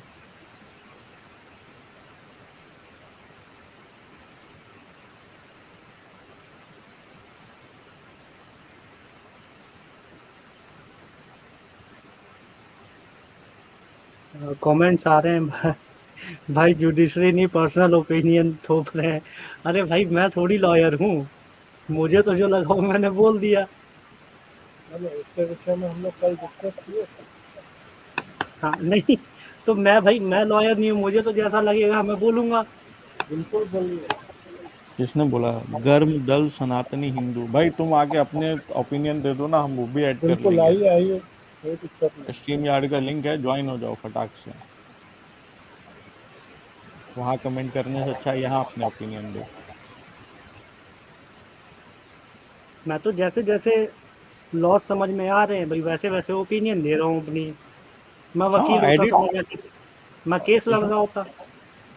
चेंज होते रहेंगे, इसमें ऐसा नहीं है। बहुत सारे, अभी तो हम कम ही लोग नहीं हैं। नहीं, देखिए, जैसे आप हो ना, मान लीजिए आप कोई पॉइंट लेकर आते हो तो हम लोग भी सोचते हैं, ऐसी बात नहीं है। हम्म, कानून में बदलाव ऐसे ही आता है। जी। आप वकील नहीं हो इसका मतलब ये नहीं कि आप कुछ बोल रहे हो बेकार है। उसमें से हम लोग जो है मेन चीज निकाल कर जो उसको हम लोग पेश करते हैं कोर्ट में, ऐसी बात नहीं है। नहीं ये दादा, मत। बड़े बड़े अजीब अजीब सी चीजें हैं ना। पहले कुछ नहीं नियम नहीं, थे उसके, क्या नाम है, लोन लेने के, अपनी चलती हुई दुकान दिखाओ तो लोन मिलेगा। अगला बंदा दुकान खोलने के लिए लोन लेने जा रहा है, उससे कह रहा है कहाँ से चलती हुई दिखाएगा? दुकान दिखाओ। बड़े अजीब अजीब से नियम थे उस टाइम पे। अच्छा, इसको बड़ा कर देता हूँ मैं थोड़ा, है ना, नहीं तो फिर वो दिखेगा नहीं।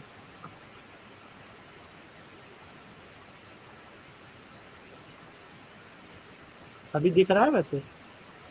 मुझे तो दिख रहा है। तो थोड़ा और बड़ा कर देता हूँ।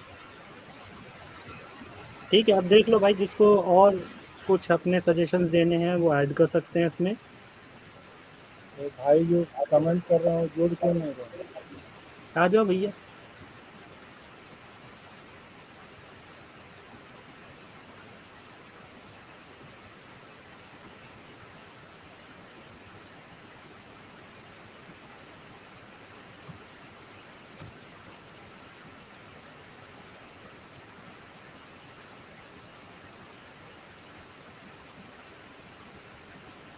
हिरणमय को भी ओपिनियन देना चाहिए। हिरणमय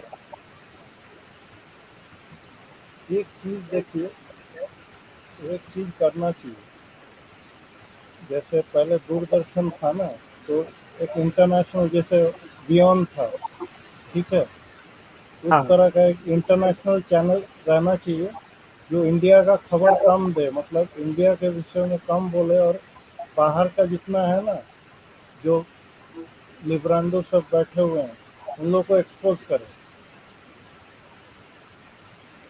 जी, अपना देखिए, आजकल का कुछ खेल तो उससे भी चल रहा है ना, नैरेटिव से। हाँ, तो रशिया टुडे है, फिर आपका वो CNN है, BBC है, तो हमारा भी बनना चाहिए। जब हम फिफ्थ पोजीशन पे हैं तो हमारा भी बनना चाहिए ना इंटरनेशनल चैनल। उसमें सब दिखाना चाहिए कि तुम लोग क्या क्रिटिसाइज हमको कर रहे हो, तुम्हारे यहाँ देखो, अपने गिराबान में झाँक कर देखो क्या है। तो इससे भी प्रेशर क्रिएट होगा काफ़ी, क्योंकि वहाँ के लोग भी समझेंगे कि हाँ भाई, बेवकूफ़ नहीं है बाकी लोग भी, दुनिया में हम लोग भी सब चीज़ का खबर रखते हैं। मैं गलत बोल रहा हूँ ना? नहीं दादा, भाई सब देशों को हक है तो हमें क्यों नहीं है? हमें भी हक होना चाहिए। और फ्री चैनल होना चाहिए, मतलब विदाउट एनी सब्सक्रिप्शन। जी, अभी आप देख लीजिए ना, नैरेटिव का ही सारा खेल चल रहा है, रशिया की कोई सुनने को तैयार नहीं है। लेकिन एक जगह गलती कर गए वो, कि जहाँ तक प्रोपेगेंडा की वॉर थी वहाँ तक तो ठीक था, ये उसमें जो है क्या नाम है, कन्वेंशनल वॉर में घुस गए, वहाँ वो बड़ा पेल रहा है इनको। इन्हें ट्विटर तक ही युद्ध रखना चाहिए था, ज़मीन पे नहीं लड़ना चाहिए था। नहीं, इंटरनली इंटरनली घुस कर सकते थे। हाँ, हाइब्रिड वॉरफेयर कह रहे हो ना आप? हाँ हाँ हाँ। हाँ, लेकिन ये कन्वेंशनल वॉर में घुस गए, इनका वो क्योंकि हाइब्रिड, माइंड सेट वही पुराने वाली है ना। ज़्यादा इंडस्ट्री पुरानी वाली है, माइंडसेट पुराना नहीं है। हाइब्रिड वॉरफेयर में इनके वेपन्स थोड़ी बिकते, समझ गए आप? हाँ, हाइब्रिड वॉरफेयर करने में इनके वेपन्स नहीं बिकने थे। अभी क्या है, कंट्री टू कंट्री वॉर चल रहा है, वेपन्स बहुत बिक रहे हैं। बाकी सबको नुकसान हो रहा है इससे। अल्टीमेटली कहीं भी वॉर हो, उसका इफेक्ट तो इकोनॉमी में पड़ेगा। इनको दादा कंट्री में किसी के नुकसान से कोई लेना देना नहीं है, इनको अपने फायदे से लेना देना है। वो कौन सा डॉक्टर था जिसने ये कोरोना की रिसर्च कर रहा था अमेरिका से, अमेरिका में पता चला ये बहुत खतरनाक प्रोजेक्ट है, उसने बंद कर दिया, ये चाइना में पहुंच गया लेके उसको। ये फौची ये था, तो कौन था? यूएस फंडेड ही था, ये यूएस हाँ, फंडेड था। कौन सा फौची था वो डॉक्टर? हाँ, फॉसी, FAUCCI। कोरोना रिसर्च कर रहा था ये। हम लोग फोटो दिखाने लगा कि चाइना का जो है वहाँ से लीक हुआ, वहाँ लैब से। ये चाइना का रिसर्च फंडिंग भी यूएस से हो रहा था।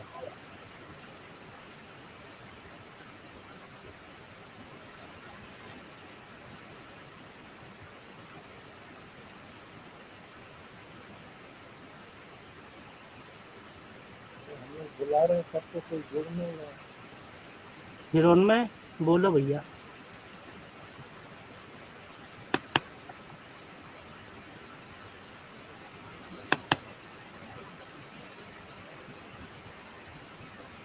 हाँ अंकित भाई, मिला एक्सेस? नहीं सर, मैंने देखा नहीं है मेरे पास मेल अभी। जो मेल दी थी उसी पे भेजा था मैंने। मैं हम्म, फॉरवर्ड कर दूँ, हाँ, उनको फॉरवर्ड कर दूँ। फॉरवर्ड कर दो।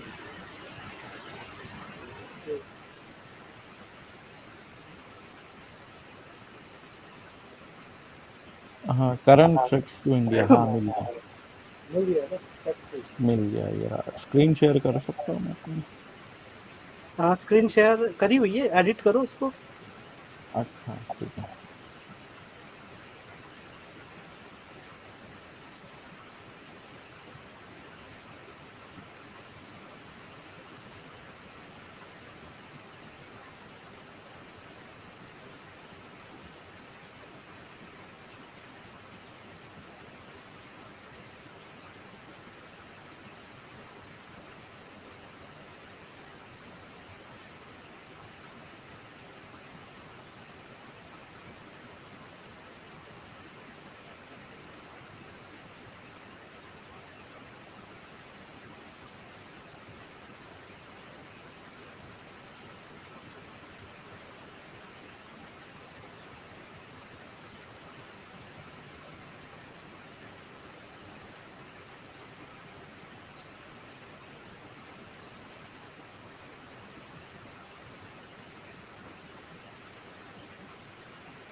क्या आप कोई वीडियो दिखाना है क्या? दिखाइए।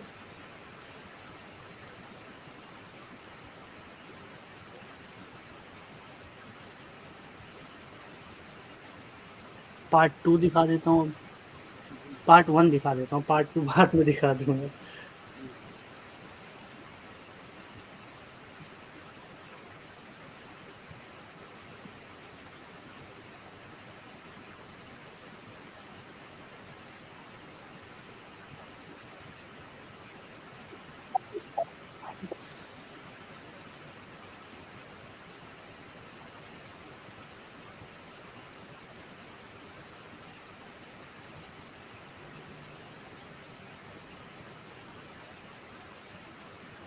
चेंज हो रहा है इसमें फाइल में?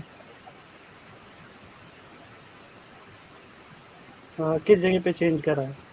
Suggestions for making country strong.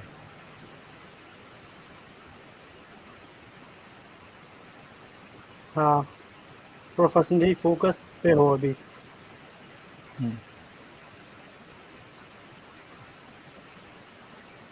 यहीं पे हो ना? जी जी।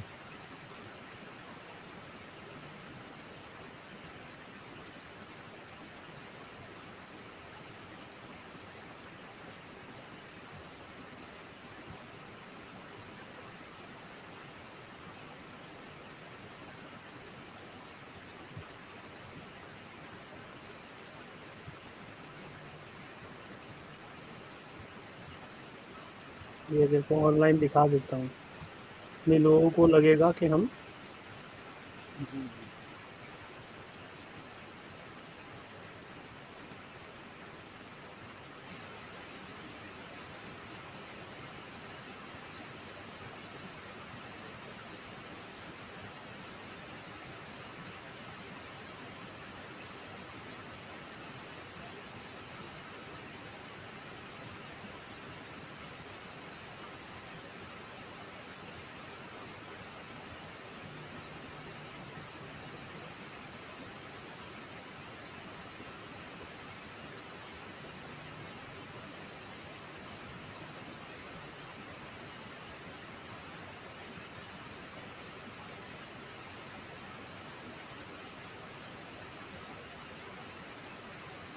नहीं, इसको इसलिए मैंने बी द चेंज बोला था कि जो है चेंज इंडिविजुअल के को लिए हम बोल वेट, रहा है।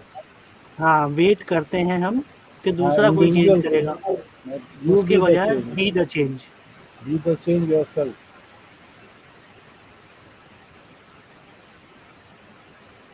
कहाँ पे? Do best to bring a हाँ, good change.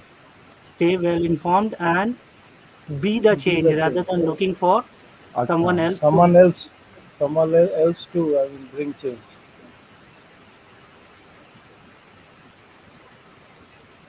Be the change maker, है ना? हाँ, ठीक है।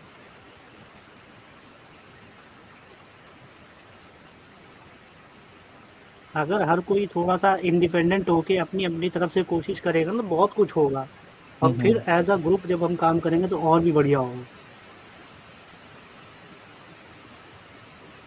ठीक है, अब मैं तब तक वो वीडियो दिखाता हूँ, आप जो चेंज करना है। करो Okay. उसके बाद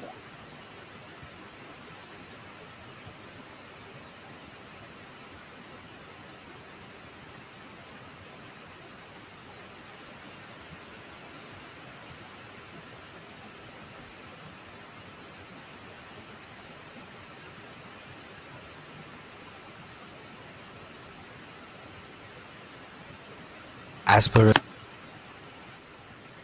the caste discrimination in India seems to have reached the soil of the US.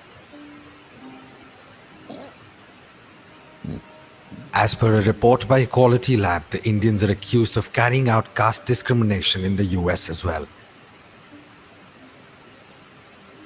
And the IT company Cisco is facing a lawsuit. Many US regions are now enacting laws on the issue on the campaign of Equality Lab and others. India is witnessing increasing fascism, which many international experts have warned about.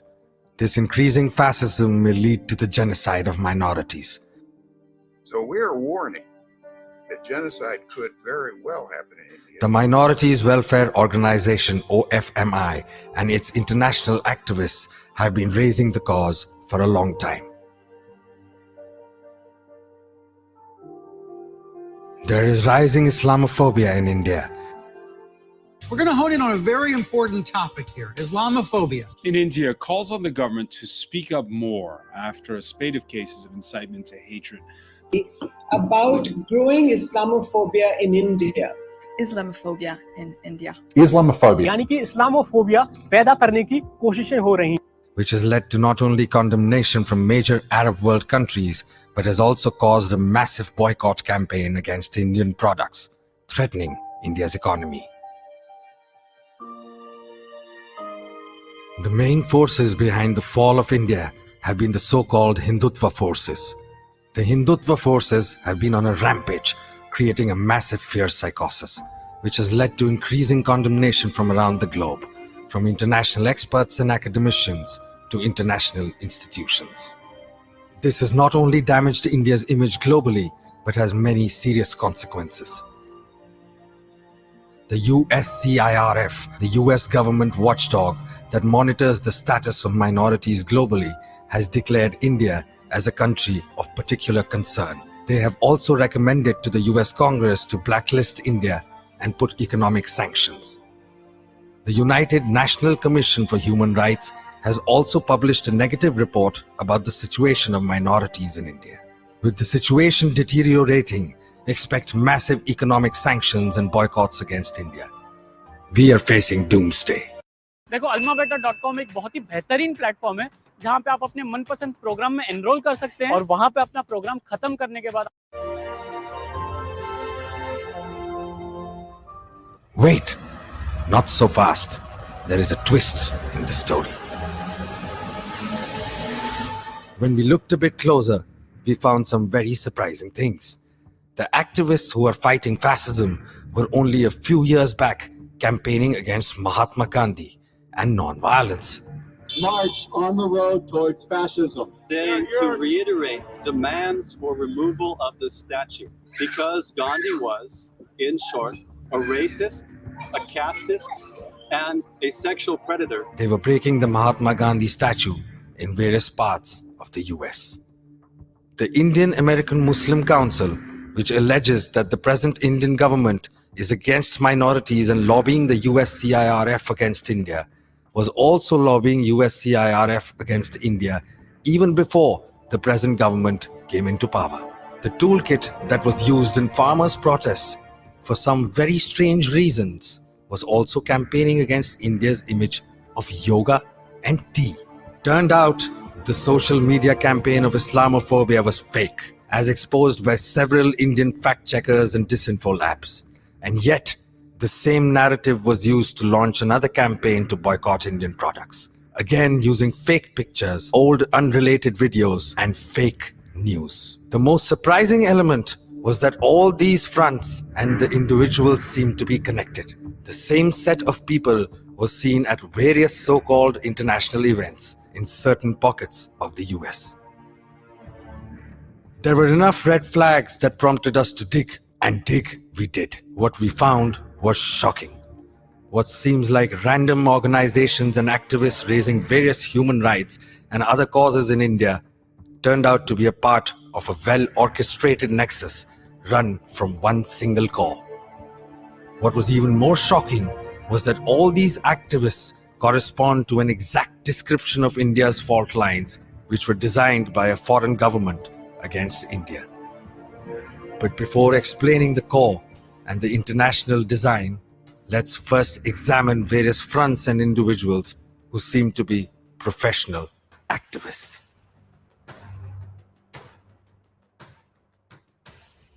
It is a coincidence that our first major exposés, The Unending War, led us to the protagonist of this story. For those of our viewers who may not have read all of our stories, The Unending War demonstrated how a fake white expert was being legitimized in India by none other than a terror accused. The terrorist was Bhajan Singh Binder and the puppet expert was Peter Friedrich. The organization that was fronted was called Organization for Minorities of India, OFMI. Bhajan Singh Binder, aka Iqbal Chaudhry, was a member of the Sikh Youth of America, founded in 1989, which was the pro-Khalistani group leading the Khalistani movement in the US and Canada. The group was under the radar of the Canadian and the US government on various occasions for their links with the International Sikh Youth Federation based in Canada in a drug trafficking case. Binder was named in the infamous Lal Singh versus State of Gujarat case, wherein he was named as the financer of the planned terrorist attacks in India. Lal Singh along with 4 others, Mohammad Sharif, ISI agent, Tahir Jamal, Mohammad Saqib Khan, and Shoaib Mukhtiyar, all worked with the ISI for a conspiracy called K2, Kashmir Khalistan, in 1991-92, which was hatched in Lahore under the patronage of Amir ul Azim.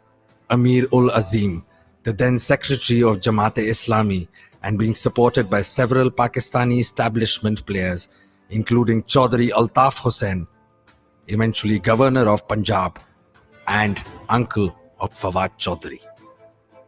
Having tried and tried of supplying weapons to target India, Binder changed gear around 2005 and 2006 and started working on information warfare against India.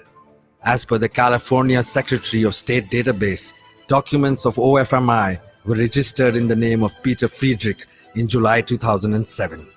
At that time, Bhajan Singh Binder, aka Iqbal Chaudhry, was listed as a terrorist by the Indian government from 2003 to 2011 for plotting terror attacks in India.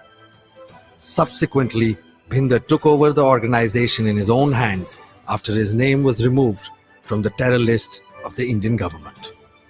OFMI was not the only front that Mama Bhanja duo Binder and Peter opened. As per the open corporate records, since 2007, the duo opened a transport company, Safety Net Transport, and a book publishing house, Sovereign Star Publishing. Safety Net Transport was involved in an alleged drug racket in the US, as per the investigative report of the DEA Special Agent Tim Lum. Interestingly, all these fronts were first opened in the name of Peter and later taken over by Binder in 2011.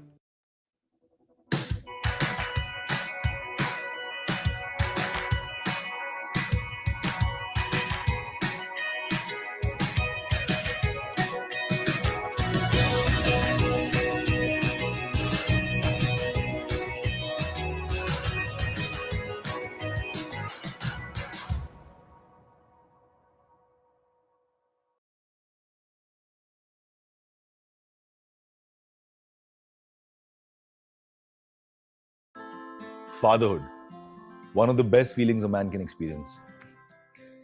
A smile that can just melt your heart. Who knew such a tiny being can take up such a big space in your heart? And watching that piece of your heart sleep peacefully is one of the most beautiful feelings. Like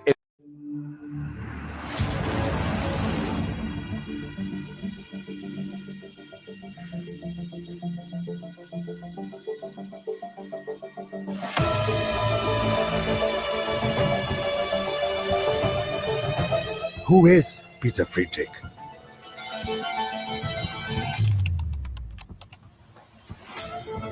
The crusader against Hindutva and fascism and Mahatma Gandhi is a Christian missionary from California's Sierra foothills. He used to work as a security guard when Pinder seemed to have identified him for his operations. Pinder and his masterminds knew that South Asians will fall for white skin, and no one will ask any questions about their credibility or expertise. And he was right. The first crusade of Peter against India, however, was not against fascism or Hindutva. At the time, it was Congress in power in India, and hence they chose to target the image of Mahatma Gandhi and non-violence. In his book, Racist or Revolutionary, Peter writes,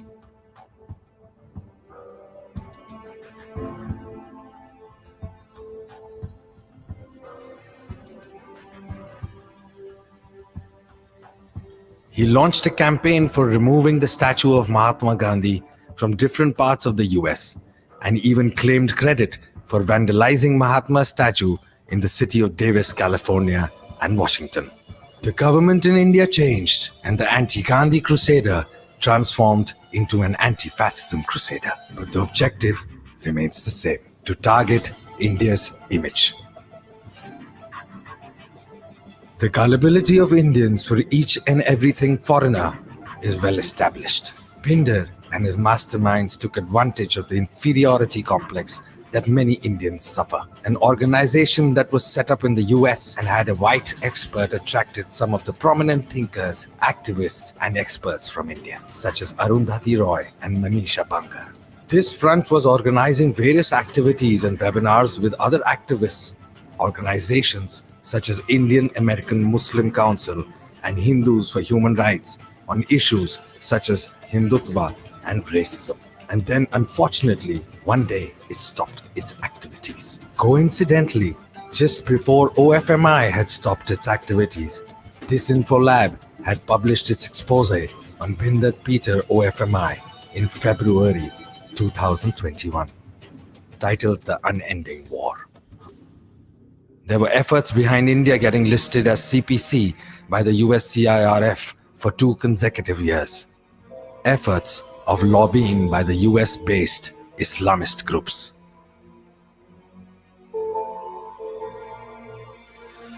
The first of those efforts was seen in 2013 and 14 when IAMC had hired a US firm, Fidelis Government Relations, for $40,000 to lobby the US CIRF. And what was the outcome of the first lobby efforts? Starting in 2014, US CIRF in its annual reports began using a distorted map of India, where Kashmir was shown as a part of Pakistan. It is worthy to note that this was done by an organization claiming to be Indian and founded by an Indian origin person. The second lobbying effort took place in 2018 and 20 by the Burma Task Force, founded by the same Sheikh Ubaid and a 1971 Bangladeshi war criminal Ashrafuzzaman Khan. This time, an amount of $267,000 was spent, and as a result, US CIRF listed India under CPC for consecutive years in 2020 and 2021. Fidelis Government Relations was not a random lobby firm. Its founder, Terry Allen, and the US CIRF Commissioner, Nadine Menza, knew each other as they both had worked with the US politician Rick Santorum. The IAMC and other Islamist networks managed to influence not only US CIRF chair Nadine Menza, but also Commissioner Anurama Bhargava and former US CIRF policy analyst Harrison Atkins, all of who were seen regularly on IAMC events. In addition to her association with FGR, Menza, the chair of US CIRF, was associated with Patriot Voices, the lobbying group, RW Christian Front, and Hardwired Global, in which one of the advisory board members was Angana Chatterjee. Incidentally, Angana and Sheikh Ubaid had also founded Coalition Against Genocide in 2002. Anurama Bhargava, who is now the commissioner at US CIRF and also a former member of the Open Society Foundation. Harrison Atkins, the former US CIRF analyst who authored The 2020 report, which declared India as a country of particular concern, was mentored by a former Pakistani High Commissioner to the UK and diplomat Akbar Ahmad. Interesting to note that Akbar Ahmad, who has been a civil servant for Pakistan and was posted as Deputy Secretary in Bangladesh during the 1971 Liberation War that witnessed mass genocide in East Pakistan. IAMC continues to target India and was recently slapped with the Unlawful Activities Prevention Amendment Act (UAPA) in December 2021 by the Tripura police for spreading fake news and engaging in anti-India lobbying. That USCIRF has declared India as a CPC should not be surprising. In the year 2019, there was a massive wave of concern from West Asia against the rising Islamophobia in India. The hashtag campaigns Islamophobia in India went viral, and it created so much fear and havoc that the Indian Prime Minister had to write a tweet, and the Ministry of External Affairs was running helter-skelter explaining the situation. What no one realized was that it was a fake campaign run by a Pakistani-based troll factory. The Pakistani info-war machinery had impersonated scores of prominent Arabic royal families, including women, and created fake handles in their names to run the coordinated hashtag campaign. Even a cursory look into their Twitter profile could have revealed how fake these handles were, and praised the Pak army and Imran Khan. Yes, back then, Imran Khan was still Pakistan's darling. An idea is the most resilient thing, as the protagonist says in the movie Inception. An idea. Resilient, highly contagious. Once an idea has taken hold of the brain, it's almost impossible to eradicate. By any standard, this was the most successful online campaign against India by Pakistan's info-war machinery. Eventually, the campaign was exposed as fake by many fact-checkers in India, but the narrative of Islamophobia still didn't manage to change the perception of Islamophobia in India.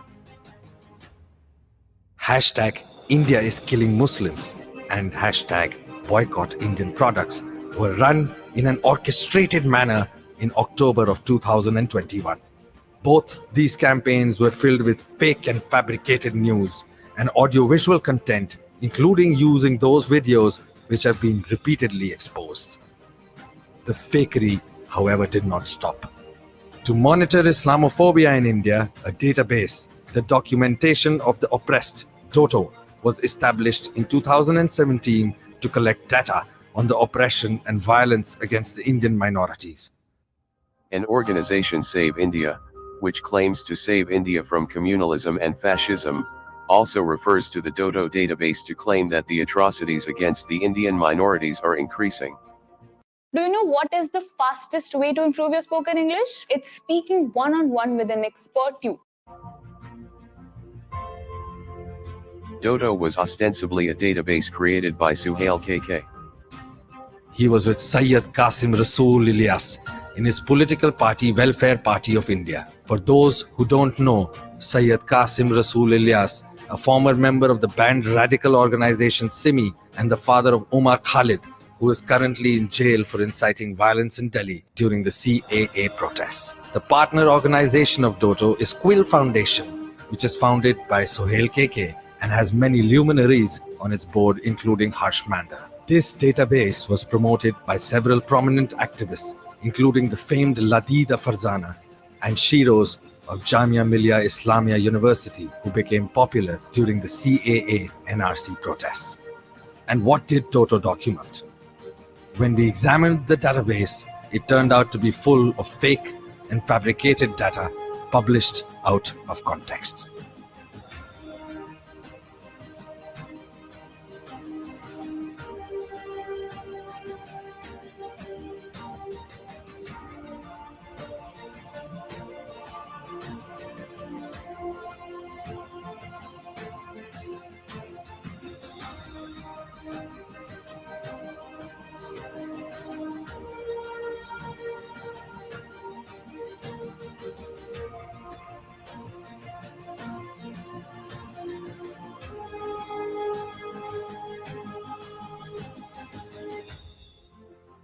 Not surprisingly, Once we exposed the fabricated database in our report, USCIRF, the Doto also modified its data.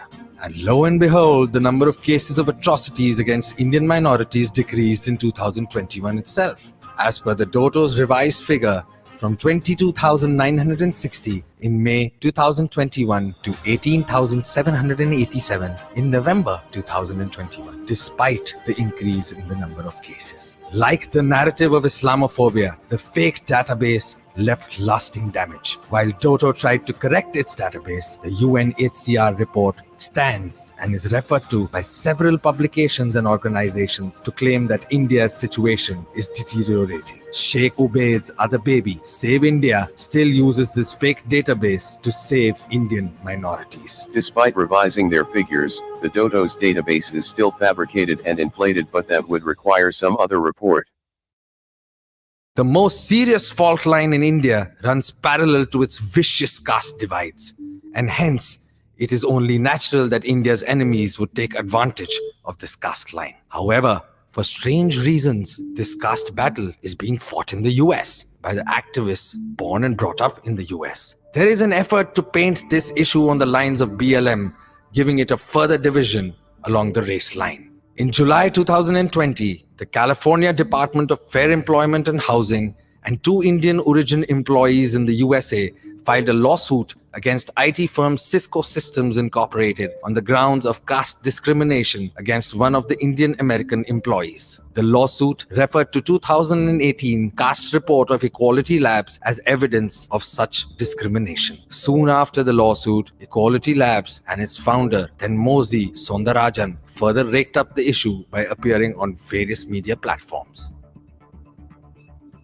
Equality Labs was formed in 2016 by Thanmozhi Soundarajan, a Dalit technologist, artist and activist born and brought up in the US. Another co-founder is Sharmin Hossain, who is a Bangladeshi American and daughter of Mohammad Hussain.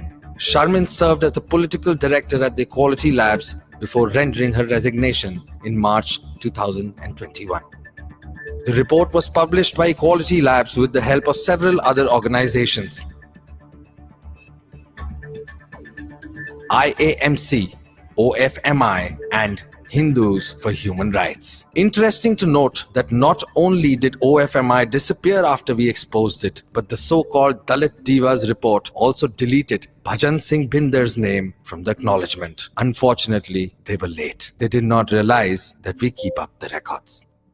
As has been the standard practice, Equality Labs also released a toolkit for Organize Against Hindu Fascism to organize protests and run online campaigns against the Indian establishment.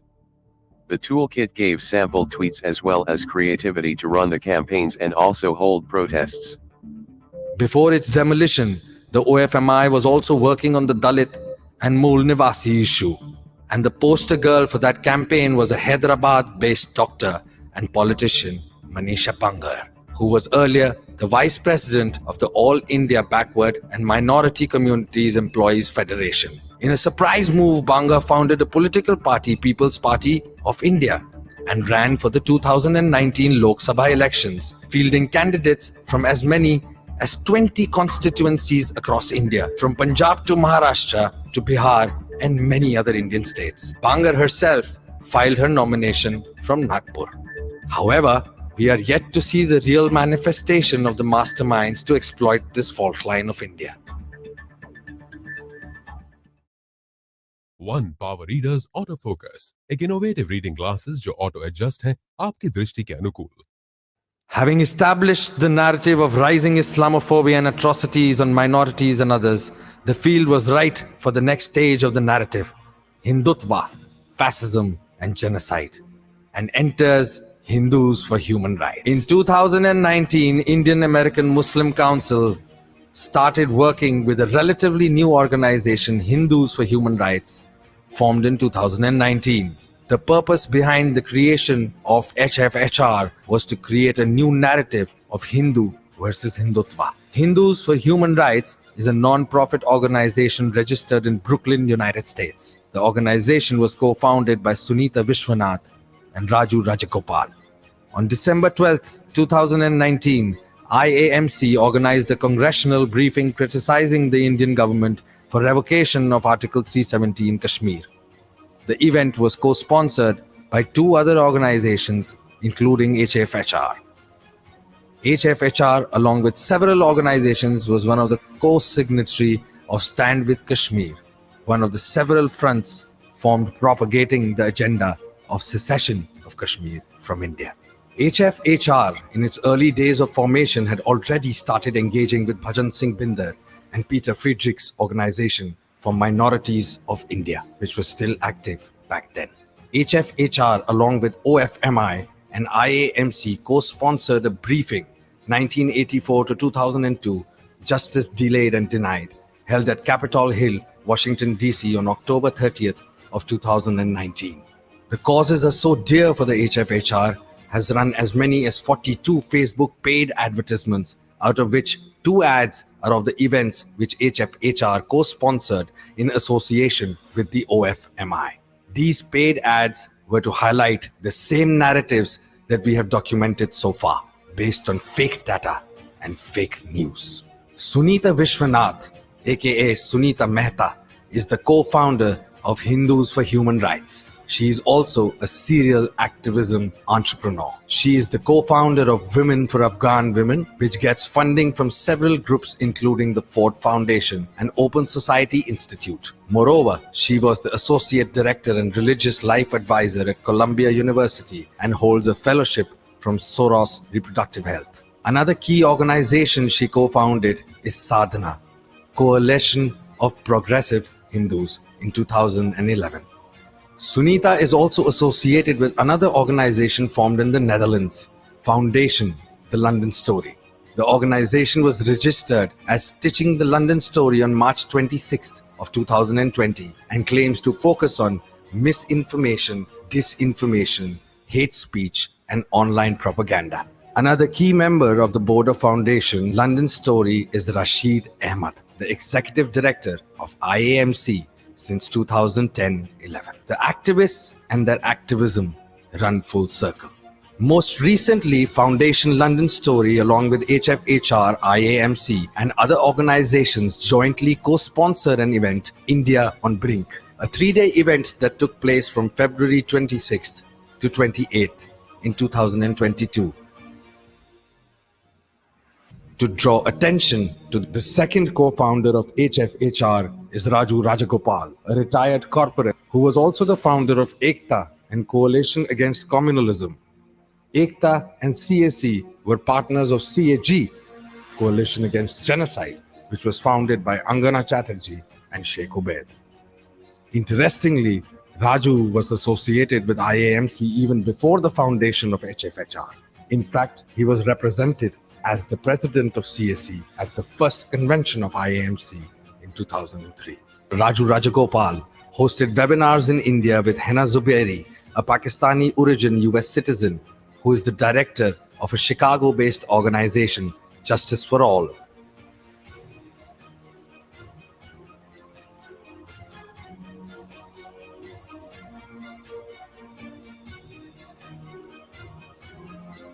So if Raju was already president of Coalition Against Communalism in 2003 and associated with IMC, what was the need for setting up yet another organization? The answer was in the name: Hindus. The IAMC and masterminds needed a Hindu-sounding front to create the narrative of Hindus versus Hindutva, and it seems to be working. Within 2 years, the Hindus versus Hindutva narrative was established, and if there were any apprehensions, a major event was organized by Aurangzeb historian Audrey Trushk at Rutger University, termed Dismantling Global Hindutva, co-sponsored by 50 US universities, including Stanford, Harvard, Princeton, New York University, and Northwestern University. The 3-day online event was convened by Audrey Trushk, Suchitra Vijayan, Dr. Meena Kandasmi, and Meena Dhanda, and duly promoted by the organizations including IAMC, HFHR, Peter Friedrich, and many Pakistani handles as well. It is interesting to note that Trushk comes from a family of evangelist Christian missionaries whose father-in-law, Nathan Wren, was associated with Geneal Global University, Audrey's association with Pakistan-based think tank American Institute of Pakistani Studies as its fellow between 2012 and 13 was also kept hidden. Her longtime associate since 2007, Menan Ahmed, who is of Pakistani origin, is a trustee of the American Institute of Pakistani Studies. The story gets more interesting here as Audrey got married to Thane Ren, who once worked as a summer intern at Human Rights Commission in Pakistan in 2007. It was also not surprising to see Audrey working in tandem with IAMC, be it staging protests in the US. In September 2019, she staged a protest which was hosted by the IAMC when the Indian Prime Minister visited US. We will briefly discuss one more component before revealing the masterminds behind this game.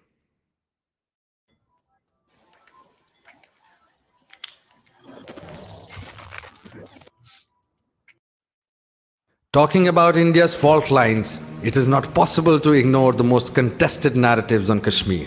The Kashmir conflict has been one of the biggest fault lines in India and exploited by Pakistan since its independence in 1947. Kashmir has most closely witnessed both instruments of warfare against India and in the most brutal fashion: cross-border armed insurgency and persistent information warfare.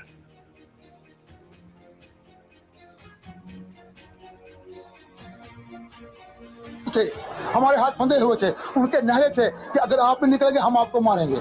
ये उनके क्या नारे लगाए आपने? पाकिस्तान जिंदाबाद। तो आपको कोई सुपर वुपर पावर नहीं है कि कश्मीर के अवाम आपके साथ मुकाबला करके अपना हक लाए।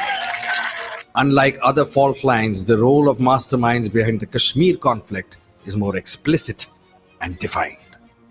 However, all the competing narratives about Kashmir ignore the fact that Kashmir has been systematically turned into a conflict industry, which is run as a family business by a select few under the patronage of Pakistan's establishment and Jamaat-e-Islami. Like all other fault lines, the story of Kashmir traces its roots to the 1970s when a set of actors affiliated with Jamaat-e-Islami, including Ghulam Nabi Fai, Ayub Thakur, and so forth, went and set up shops in the US and UK. The narrative of Kashmir since has been in the hands of those families and their paymasters. And recent years, as the key players are getting old, their children are given the reins of this conflict industry. In the UK, the Kashmir secession movement was pursued by Muhammad Ayub Thakur, who ran 3 organizations in the UK during the 1990s and early 2000s. His organizations, World Kashmir Freedom Movement, Mercy Universal, and the Justice Foundation. He used one of his organizations, Mercy Universal, to channel funds from the ISI to the separatists like Asiya Andrabi, who seek separation of Kashmir from India and support militant activities. In the US, the key person to run the pro-Pak and anti-India agenda on Kashmir was Sayyid Ghulam Nabi Fai, who has been active on the lines of Kashmir since 1990. In 2011, Fai was caught by the FBI for receiving funds from ISI and arrested for 2 years after pleading guilty. He formed Kashmiri American Council to lobby and influence US politicians on the Kashmir issue. He was and is currently also associated with another organization in the US, the World Kashmir Awareness Forum, which was founded in 2005 by Ghulam Nabi Mir, the founding chairman of the MB Front ISNA. Fai remained dormant for a few years after his release in November 2013, and by 2015 and 16, several organizations started mushrooming in the US on the lines of Kashmir. The organizations were mainly run by the second generation, that is, by the children of the members of KAC. Organizations such as Justice for Kashmir, the American for Kashmir Foundation, and Stand with Kashmir were formed between 2016 and 19. Stand with Kashmir was formed on October 9, 2019 by Aijaz Dar, son of Muhammad Akram Dar, who was part of Ghulam Nabi Fai's KAC. The key people associated with SWK are Hafsa Kanjwal, Samira Fazili, Athar Zia, Sehla Ashai, Somer Shah, and Humadar. Americans for Kashmir Foundation was also founded by Aijaz Dar on September 10, 2019. And it's all in the family. Hafsa and Samira Fazli are cousins. Another instance how the whole Kashmir conflict industry is run as a family business. Another front active on the Kashmir line is Free Kashmir, which is managed by the umbrella advocacy group Justice for All. Another key organization is the US-backed directly by Pakistan is Friends of Kashmir, founded by Ghazala Habib Khan. FOK is a Pak-backed and US-based organization that strives on efforts for severance of Kashmir from India. Ghazala Habib is one of the key proponents in leading the Kashmir issue in the US on behalf of Pakistan. She works in close association with the Pakistan government and Hurriyat leaders in Jammu and Kashmir. FOK has organized protests and events in association with the Pakistani embassy and other separatist organizations on the Kashmir conflict. FOK has offices in Islamabad, and its director Ghazala Habib is a Pakistani national who works with ISI-backed Khalistani separatist Gurpatwant Singh Pannoon to pursue anti-India, pro-Pak activities. Ghazala and Gurpatwant Singh Pannoon share an organization namely Kashmir Khalistan Referendum Front, KKRF, in the US. ऊपर से पकड़ो फिर खींच के note बांधो बस बोला था ना संभाल के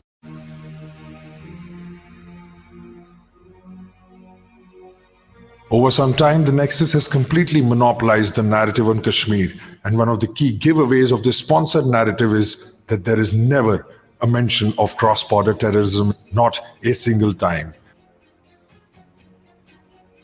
At best, the entire cabal goes radio silent whenever there is a terror attack in Kashmir. At worst, they try justifying in the name of insurgency. Unfortunately for them, this becomes the single biggest identifier for those who parrot the Pakistan establishment's narrative about human rights and freedom. Solution हम सिर्फ पाकिस्तानी भाइयों के साथ कर सकते हैं। हम छोटे भाई हैं, पाकिस्तान हमारे बड़े भाई हैं जी। हम छोटे भाई इस वक्त हम पे जुल्म हो रही है। सोल्यूशन तो सिर्फ पाकिस्तान के पास है। I don't understand that why we have to hide and we have to shy. My father funded Gilani Sab, he funded Yasin Sab, he funded the militancy, he funded Mir Waisa, he funded, I mean, it was part of it.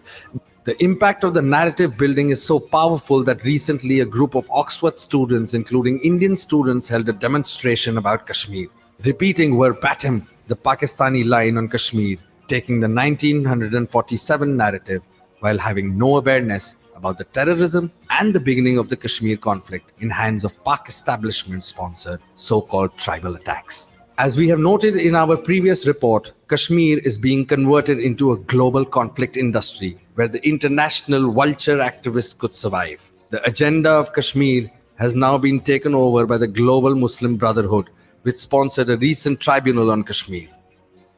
Brotherhood-affiliated fronts were also behind a report on Kashmir published from the UK. Expect more international tribunals and publications on Kashmir, along with the narrative of increasing fascism and genocide. The core of puzzle is otherwise an obscure organization, Justice for All, which is the mastermind connecting all players and fronts on Indian fault lines.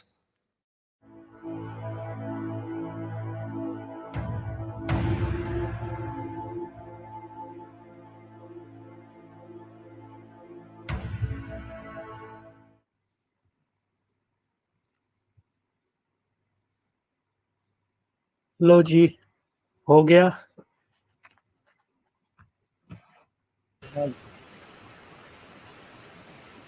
अभी 50 NGOs का आया था ना वो कि 50 NGOs जो है वो हिंदू वर्सेस हिंदुत्व के ऊपर जो है वो पार्टिसिपेट करा था उन्होंने और एक मुहिम चलाई थी।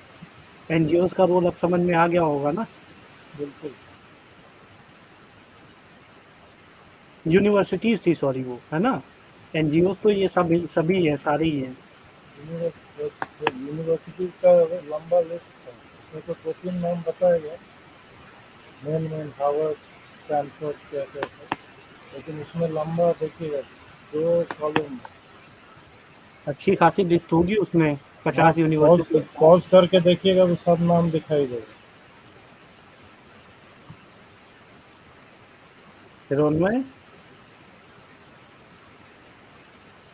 अच्छा ये प्राइवेट चैट में देखिएगा तो इसमें मटेरियल भैया हाँ मैंने देखा वो।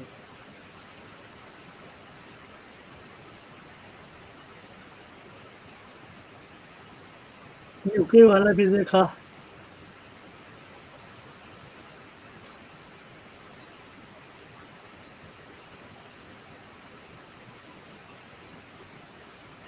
लगता है पब्लिक थक गई है। पब्लिक लगता है थक गई है। क्यों ऐसा क्यों?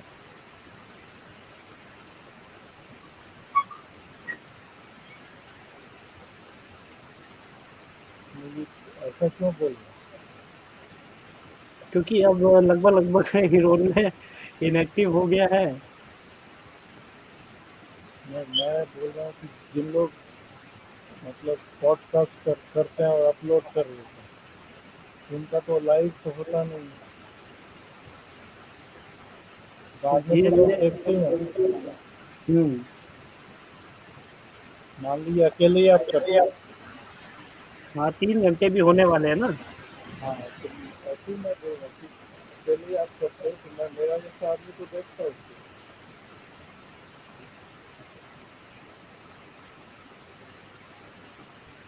ये हो गया। अब जो है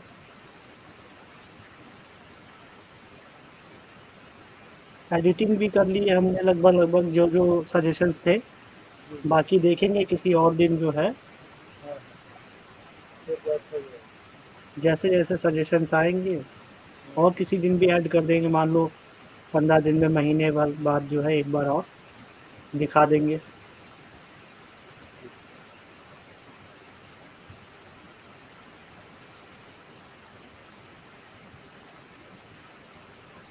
बाकी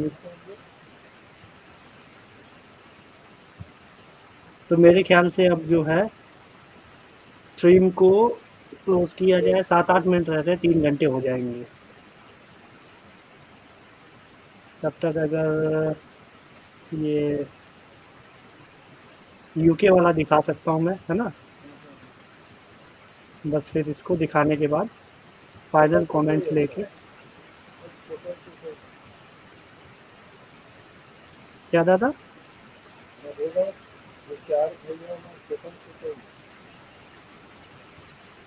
ज़्यादा लंबा नहीं।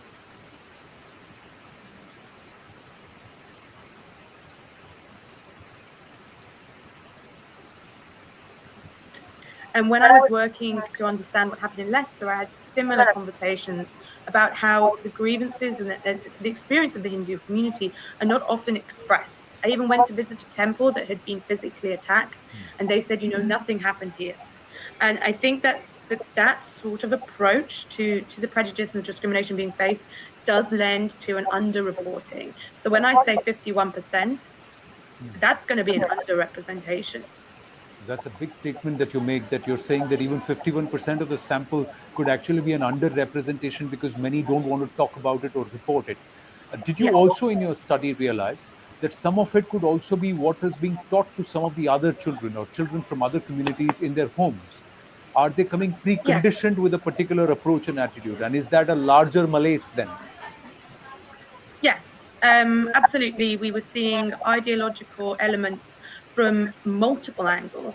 The hate, which is something that is feeding into why the hate is so large, essentially, is that it is multifaceted.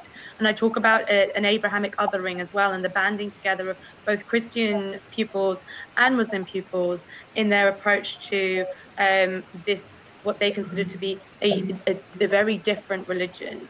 And there's attempts to convert both from Christian pupils and Muslim pupils. The cases described pertaining to Muslim pupils were at times quite aggressive, saying that the bullying will stop when you convert, and there was encouragement to seek out extremist preachers online. And again, to convert. So that's a real concern for our counter-extremism agenda here in the UK. But again, is this something that teachers are going to pick up on? Well, I really doubt that. So yes, this is a multifaceted hate coming from multiple aspects and ideologies. There was sort of typical, I don't like to use the word typical here, but a more typical racism that I think schools would be able to identify, sort of anti-skin color and generally anti-India and anti-Hindu, through to very specific, context-specific slurs and religious specific attacks that I don't think teachers will be equipped to recognize. There was the case of the young woman who had beef thrown at her for being Hindu. Now, whether that would be understood by the school as a business owner, are you facing this problem that you hire someone, train them? Bullying incident in the school, but they wouldn't realize the undertones of that being anti-Hindu. That's something I would really like to look into more. You're quite shocking that you're saying that you conducted the survey in schools, and in schools, the bullying is on the fact that you must convert and the bullying will stop. So if this is being said in schools, wonder what's happening in universities and in colleges at a larger level. Rishi Handa is with us now, Charlotte, so please stay with me. I'll just take one or two questions with Rishi and then bring you into the conversation, and please feel free to add your thoughts to what Rishi has to say. Rishi, thank you. The academic aspect, this is something which Charlotte said you would be in a better position to answer this. Are the textbooks also aligned to teach Hindu hate or Hindu phobia? Or is it teachers who are adding to or going beyond what the textbooks actually teach or prescribe? I think there's two aspects to this. The textbooks themselves, in a way, one could say explicitly they don't seem anti-Hindu. But really, my issue with this is the framework. The very framework, the entire Hindu narrative or the entire Hindu education is being put forward. It's within the context of an Abrahamic framework, in the context of a post-Enlightenment framework, a modernist framework. And really what it does is it takes a very reductionist approach and essentially converts this entire civilization into just one little box of a religion. And it really kind of undermines what it is. Now, by using an Abrahamic, particularly a Protestant Christian yardstick to judge the entire syllabus by, the Hindu syllabus, and it's not just for the Hindu one, it's for anything that isn't essentially Abrahamic. The danger is that by using that as a yardstick, we're then implicitly being Hinduphobic or being anti-Hindu, because everything is judged by the idea of one God. Monotheism, for example, being the yardstick of what proper religion is or what right religion is. And polytheism is an aberration, it's a strangeness. Whereas ironically, back in the ancient world, before these monotheistic groups came around, the entire planet was made up of polytheistic cultures, so that was very much the norm. But there's this judgment. Now, where the teachers come into it is inherently, if they're, I would say that the teachers that are of Christian background, they're not going to have spent their time studying the Hindu stuff in detail to really understand the nuances. I mean, I spent my academic career, I've spent the last 25 years engaging with this, and more amazing things still come up. So for them not to even engage in it, what they then do is that naturally their own cognitive bias comes in, and they're going to comment. They're going to comment on Hindu ideas from their perspective. Rishi, correct me if I'm wrong, and Charlotte, you can weigh in on this. Britain does not define Hinduism as a religion. And secondly, is there no understanding between the difference between idols and deities? So how are teachers going to teach a way of life, a culture? That's how it's defined by the courts of our country. And Hinduism, if I remember, is not even defined as a religious grouping as per British law. So how is this lost within the academia in public schools? Rishi? I can't, unless Charlotte is aware, and Charlotte, feel free to come in on this. That's a question that is worth my looking into, because I don't know the answer to that one. I don't know what the law here says about it, how it's perceived. But in terms of things like, you just mentioned, and I have to just make a past comment on that. Like you mentioned about idols and deities and things like that. Again, very symptomatic of an Abrahamic lens. Just to refer to Murtis as idols. I mean, I'm someone who's an advocate of the concept of untranslatables. A civilization which is unparalleled around the world. So we're using incorrect concepts and making false judgments. And so as part of the solution to this, it requires us to be sensitive of language. I don't know whether Charlotte has an answer to the first question that you had. Hinduism is definitely seen as a religious group in the UK, and it's definitely classed as a minority religious group. And I'm not aware of that. Maybe you're talking about the fact that religious education is not legally mandatory. It's not legally mandatory to teach it, and that's where we get into the situation where it can be taught at different qualities, or even not taught at all. But definitely, Hinduism is classified and seen as a religion and in the UK. Okay. Yeah.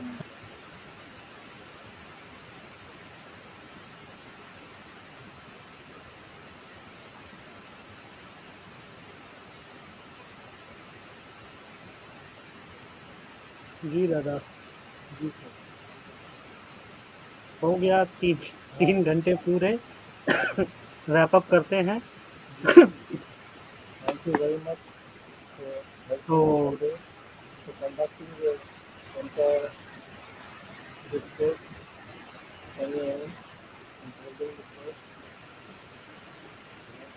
जी, सभी audience का धन्यवाद, जो panel में आए उनका भी धन्यवाद, और सबके सजेशंस के लिए थैंक यू।